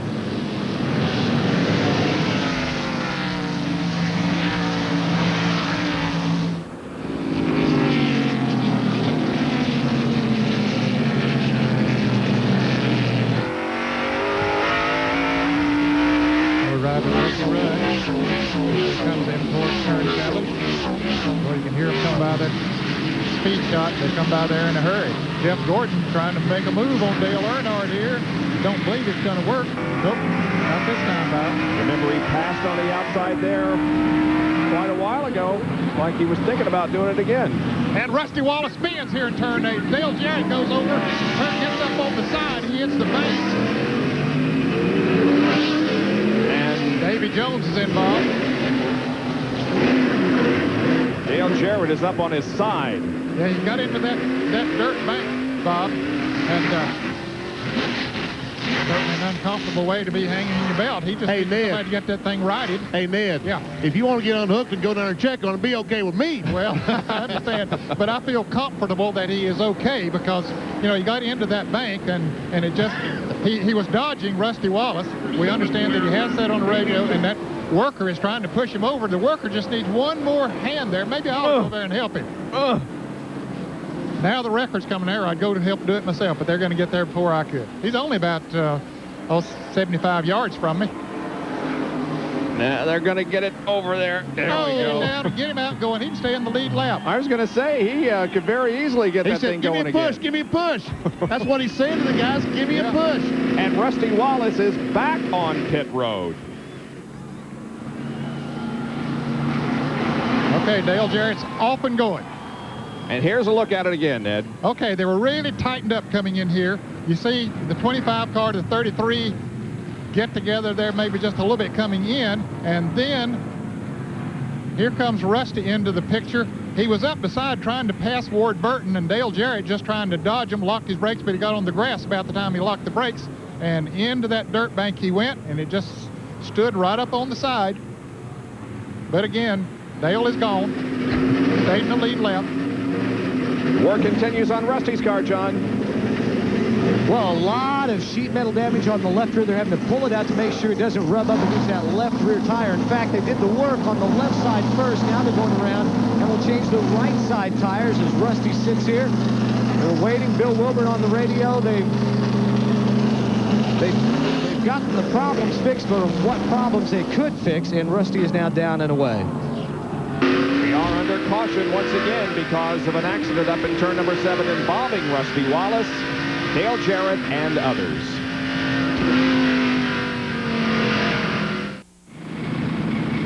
ESPN Speed World today is live at Sears Point Raceway, Sonoma, California, and the Save Mart Supermarkets 300. Dale Jarrett is trailing some sheet metal. That's, well, I think he's pushing it. Rather than trailing, I think he's pushing it. That's the left front where he hit the bank up there in front of Ned. There we see. And the left front tire, I don't think it's even flat yet. All they got to do is go in the pits, get that sheet metal off there, and change those left side tires. We see Rusty has some damage to the front of the car they're trying to fix. Now the hood goes up on the Miller Genuine Draft Ford.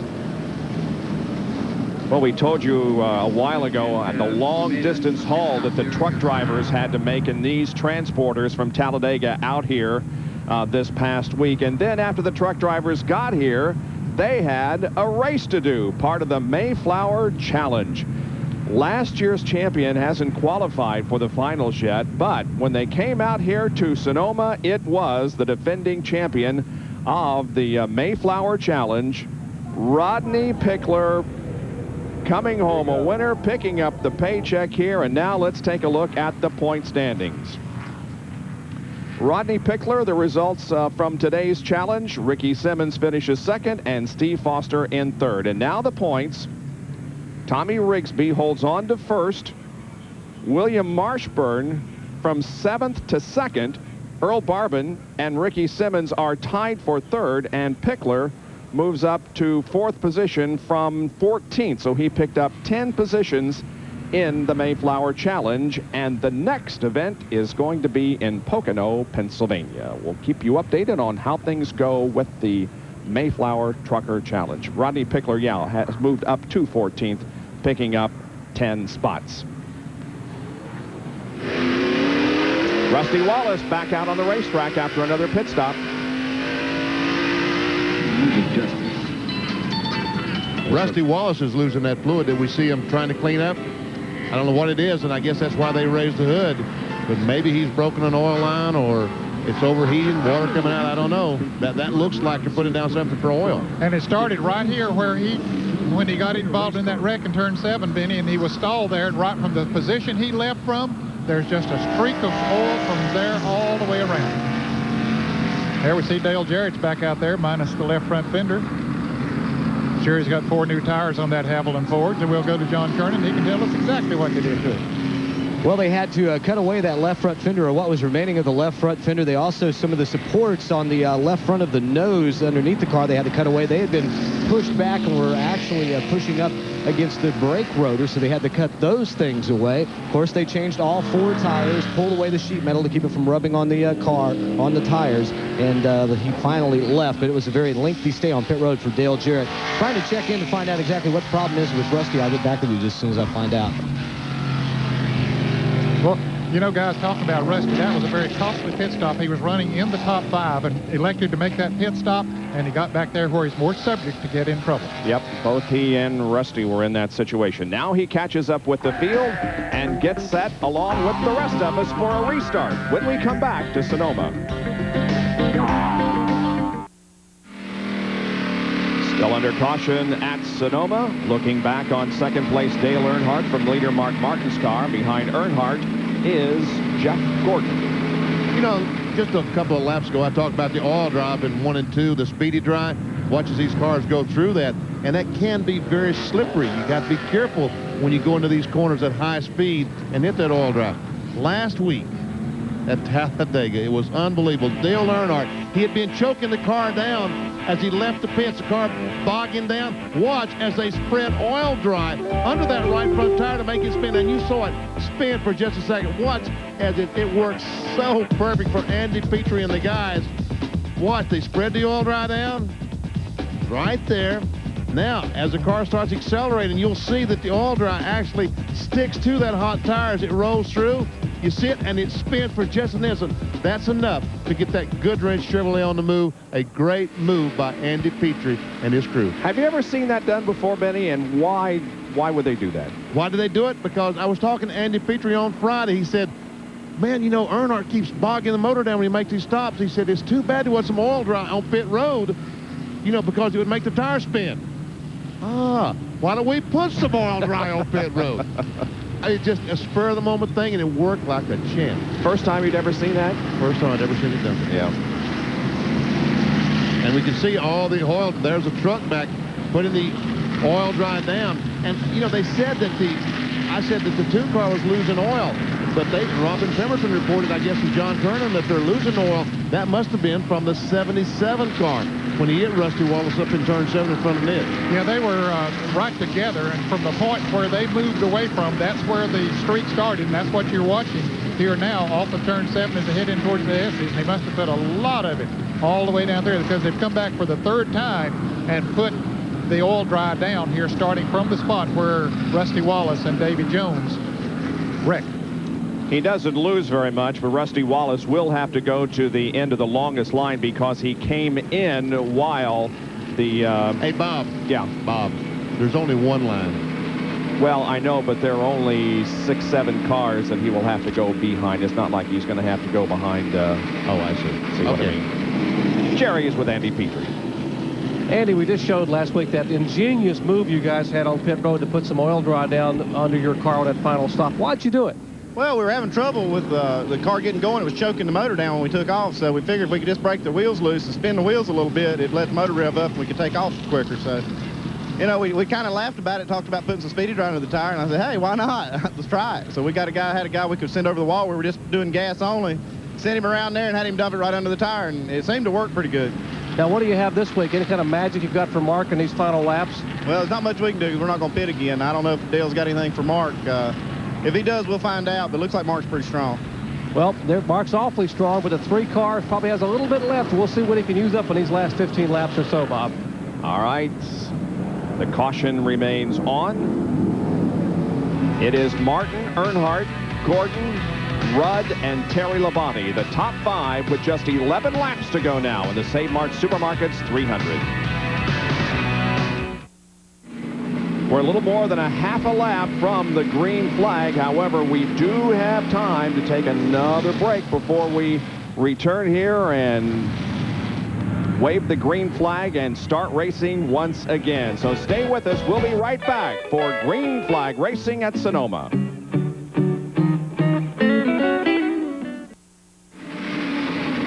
Here are the top 15 as we show you an Autolite field summary and get set for the green flag to come out once again. You see the cars scrubbing their good years, getting set for high-speed competition. They go through turn number 11.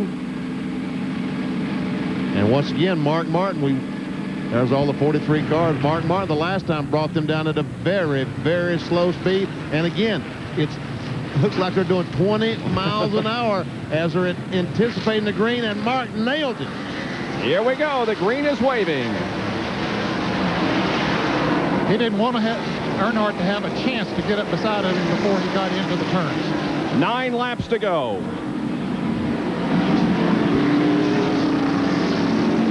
And Earnhardt is all over Martin.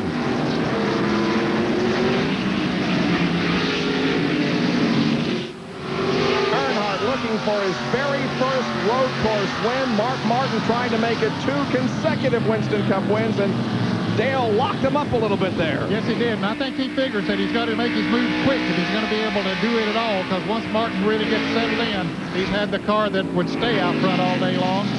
And they come into turn 5, coming into out of turn 6 now.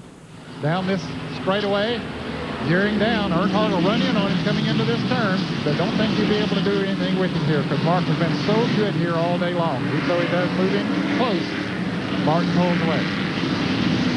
Mark really accelerates off turn 7, has been accelerating so well all day. But right now, a lot of pressure on Mark Martin because he realizes it's up to him. If he doesn't make a mistake, he probably will win this race. But if he makes a mistake, he is going to lose. All he's got to do is drop a tire off the racetrack.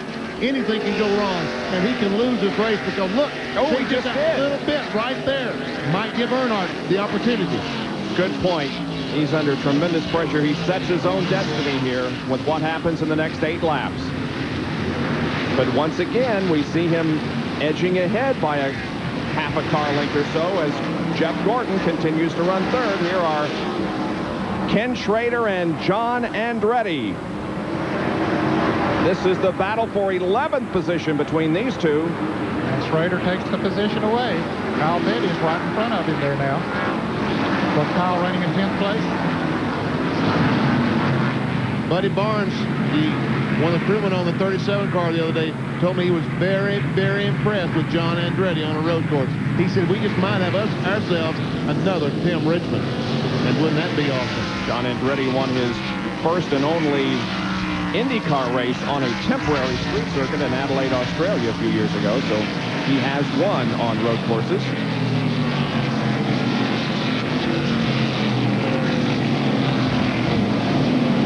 And we see Rusty Wallace all the way back at the end of the line after making those pit stops. He and Dale Jarrett. Here, Jeff Gordon trying to make a pass on Dale Earnhardt here in turn 7, but he couldn't make it work. Mark Martin moved out to about a 10-car length lead there, but Gordon all over Earnhardt. That's one advantage that Mark Martin has right now is he's hoping that Earnhardt will worry about Jeff Gordon and not so much about trying to take the lead, but I don't think Earnhardt's going to play that game. As a matter of fact, here comes Earnhardt right on the back bumper of Mark Martin. Swings out wide, trying to get under Mark as they come off turn 11. But not able to do it this time.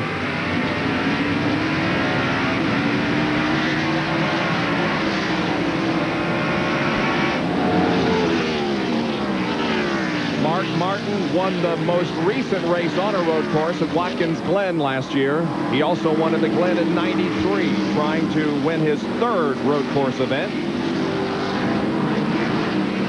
I mean, is there something wrong with Mark Martin's car? I mean, Earnhardt has closed up right on the back bumper. We've not seen this all day. Well, Earnhardt is poised. There's no doubt about that. Yeah, I don't think there's anything wrong with Mark's car. I think he's just being so careful to not do what you said he could not afford to do, Benny. Just keeping that car on the racetrack and not make a mistake.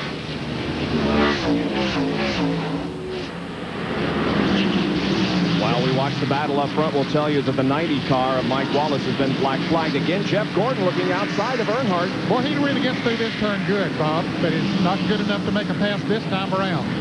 Jerry, is there a problem with Mark? Bob, there's no problem with Mark Martin. I just asked Steve Mills, he said, hey, we don't have a problem. Our lap times are about what they were before, but the 3 car has turned up the wick here in these final laps. Earnhardt has gotten better. I don't know where, but he has gotten awfully good these last few laps, and he's worrying us right now. There's Steve Meal.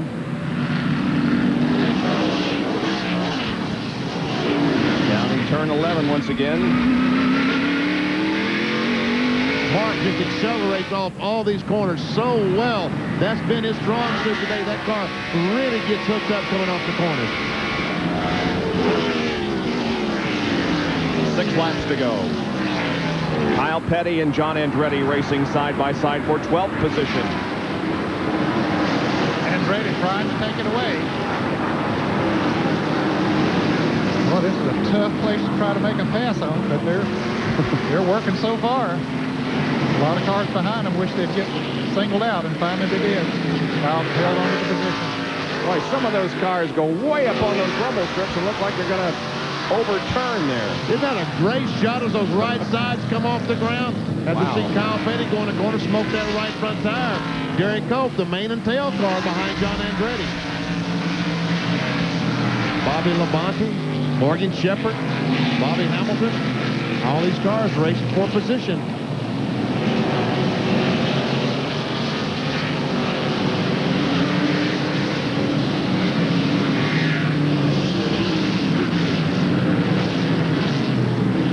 Ken Schrader has battle scars on that race car, but he's in the top 10.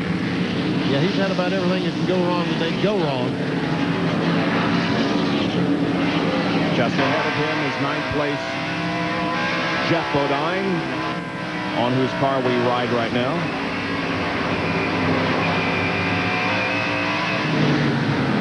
And down in turn 11, once again, Earnhardt closes in right on the back bumper of Mark Martin. But again, Martin comes off the corner, and Kyle Petty got off in the grass in turn 11 as we watch Mark Martin again drive away from Dale Earnhardt.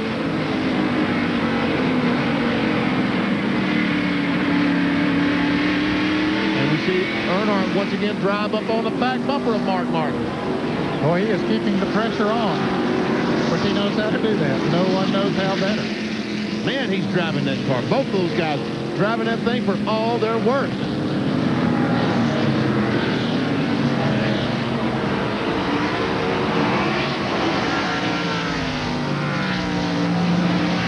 While we watch this battle, we'll tell you that Rusty Wallace is back in 27th position, battling with Dave Marcus there, who's 26th. Bob, actually, he was in front of Dave Marcus the last time he came into turn 7, and Rusty almost lost it again. Marcus got back by him, and now he's having to try to pass him again.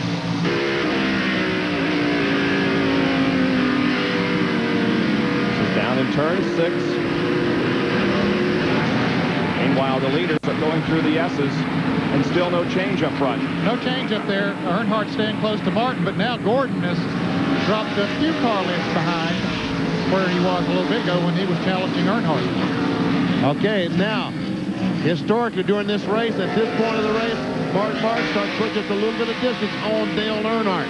Let's see if he can do it now, or will Earnhardt close back up? Earnhardt closes up right on the back bumper of Mark Martin, but watch as this battling Ford accelerates off the corner.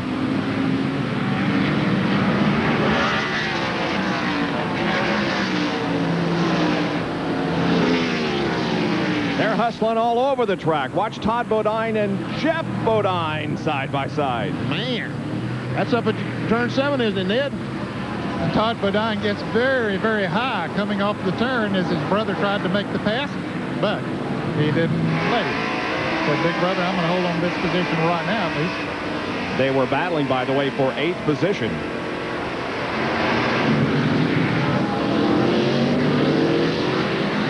Mark Martin going up the carousel. Turn 6, down the hill.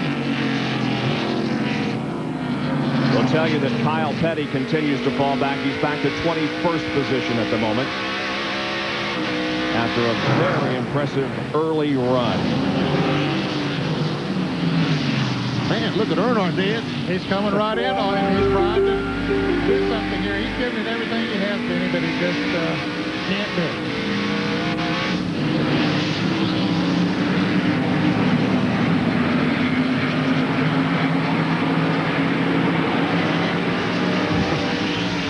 You know what they say in baseball, the pitcher reaches back and gets a little more? Yeah. Earnhardt has reached back to get just a little more. As far as he can reach.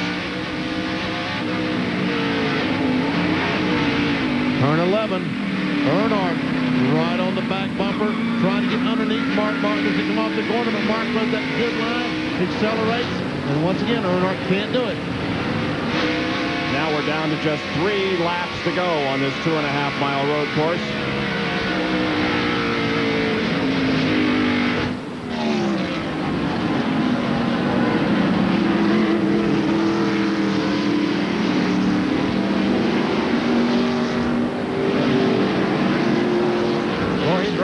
Look how hard. Oh, I thought he was going to do it there. So did I, Bob. I thought he was going to try to dive under him. Yeah. I don't think that would have been played to do it. He just gained that position, that distance that he was behind, and Just worked on the mind of Mark Martin a little bit more. Boy, Mark just under tremendous pressure, both physically and psychologically, to keep Earnhardt back there. All right, Ned, they're coming right to you. What's he going to do this time? Well, he'll try to make a move. You can rest assured. Let's see, is he going to try it on the inside or the outside? Mark Martin comes down low. Earnhardt's going to try to go up high. That's not going to work for him, I don't think. But, boy, he is right on his bumper coming off there. But as you've been saying, Denny, that Ford accelerates so good, even though Mark got a little bit loose that time coming off the curve. And you can see because Earnhardt stays right on the back bumper, and Mark catches a lot of that rumble strip that time. Oh, this looks like a Talladega draft. There's a right-hander turn 10. They will straighten out and come towards me. Earnhardt, he's on the outside. That means he's going to try it on the inside. Oh, baby.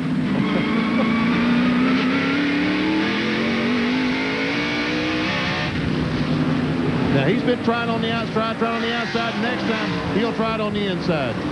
Well, I tell you, we're talking about the pressure that's on Mark Martin there. Yes, there is a lot, but I tell you, this is the way they want to do it. There's a big crowd here, what, over 100,000 or something.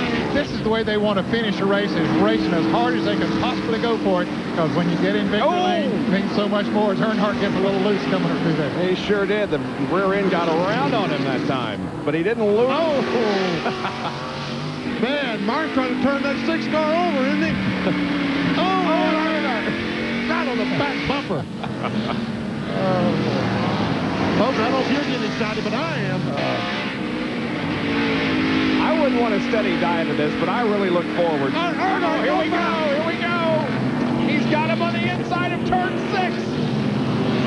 Never could have thought he'd make the pass there, but he did it. Now let's see, can Martin do anything with him here coming into 7? Now, Earnhardt's got a bigger lead. Yeah. Got a good lead coming in here. And he's been getting through this corner good. Both of them have. Martin's car slides coming in there pretty hard. He kept it under control. Now Jeff Gordon moves up on Martin, and Earnhardt pulls away. Something has gone wrong with Martin's car. Something. Here's how it happened. Up in turn 6, the carousel, and Martin gets the car sideways as he gets in the corner, and Earnhardt just drove by. Boy, he took advantage of that little bit of a wiggle that Mark's car made there, and just drove right on by. And here comes Dale Earnhardt towards me as the leader of the St. Mark Supermarket 300, and Jeff Gordon trying his best. Oh, he almost lost it. And he's going in jeopardy of losing third spot to Ricky Rudd. In any case, Dale Earnhardt sees the white flag indicating one more lap to go, and Jeff Bodine has spun from 9th position. He was trying to pass his brother on the outside. He's trying to get going the other direction, and he turns right in front of Dale here. All right. Man. This is the last lap. Here's Jeff and Todd. Jeff on the outside down in turn 11, and we saw that before, just around he went. Meanwhile, Dale Earnhardt now has the lead of the St. Mark Supermarkets 300. Mark Martin, back on pace, is within a car length or so. Jeff Gordon runs third, then Rudd and Labonte. Here's Earnhardt coming into turn 7 for the last time. He's going to come in a little bit easier this time than he's been coming. Martin will close in on him. Gordon closes in on Martin. Martin gets right up with a car length. But Earnhardt, going through here easy, was able to accelerate off that turn. That's exactly what he wanted to do. Keep the car in as straight a line as he possibly could, because he knows it's going to be tough to pass down through here. The only problem he has now, Benny, is down there at Sears. Turn 11, that's right. That's what Mark Martin's only hope is, to outbreak Dale Earnhardt in turn 11. But Earnhardt has been getting in the corner a little bit better than Mark. Here they come. Earnhardt comes down in the corner. Mark down in the corner. They come through the corner, and for the first time in his NASCAR Winston Cup career, Dale Earnhardt wins on a road course. There's the checkered flag. He beats Mart by about 3 car lengths. Jeff Gordon, Ricky Rudd, Terry Labonte, and Ted Musgrave are following. It's his 2nd win of the 95 season, his 65th career win. Now look at Rusty Wallace still trying to pick off positions as he comes alongside Ward Burton. And Richard Childress is in Africa. He missed this today. Earnhardt winning his first road course. How about that? He took the lead coming to the white flag on the white flag lap. Dale Earnhardt wins here at Sonoma. There's the happy Richard Childress crew. Well, caught up with Andy Petrie, and Andy, congratulations on an outstanding effort today. Thanks a lot. You know, it means a lot to this team to win a road course race. It's not the Daytona 500, but it's something that Dale's never won, is a road course race. I think he's the best driver that ever lived, and he deserves to win a road course race.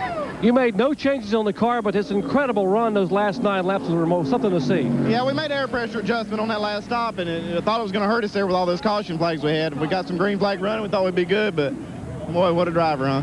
Hey, what a crew here. Andy Petrie and the crew getting the first road course win for Dale Earnhardt at Sears Point Raceway. And we'll be back in just a moment. Out of here. Hey, go ahead and come out. He's coming out. No, you don't take the steering wheel. Yeah, I do.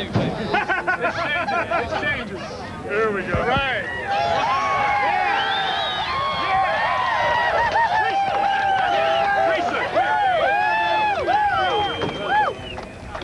You think they're happy in victory lane against Teresa? A big hug and a huge smile for Dale Earnhardt. And Dale, congratulations. What a run those last 9 laps.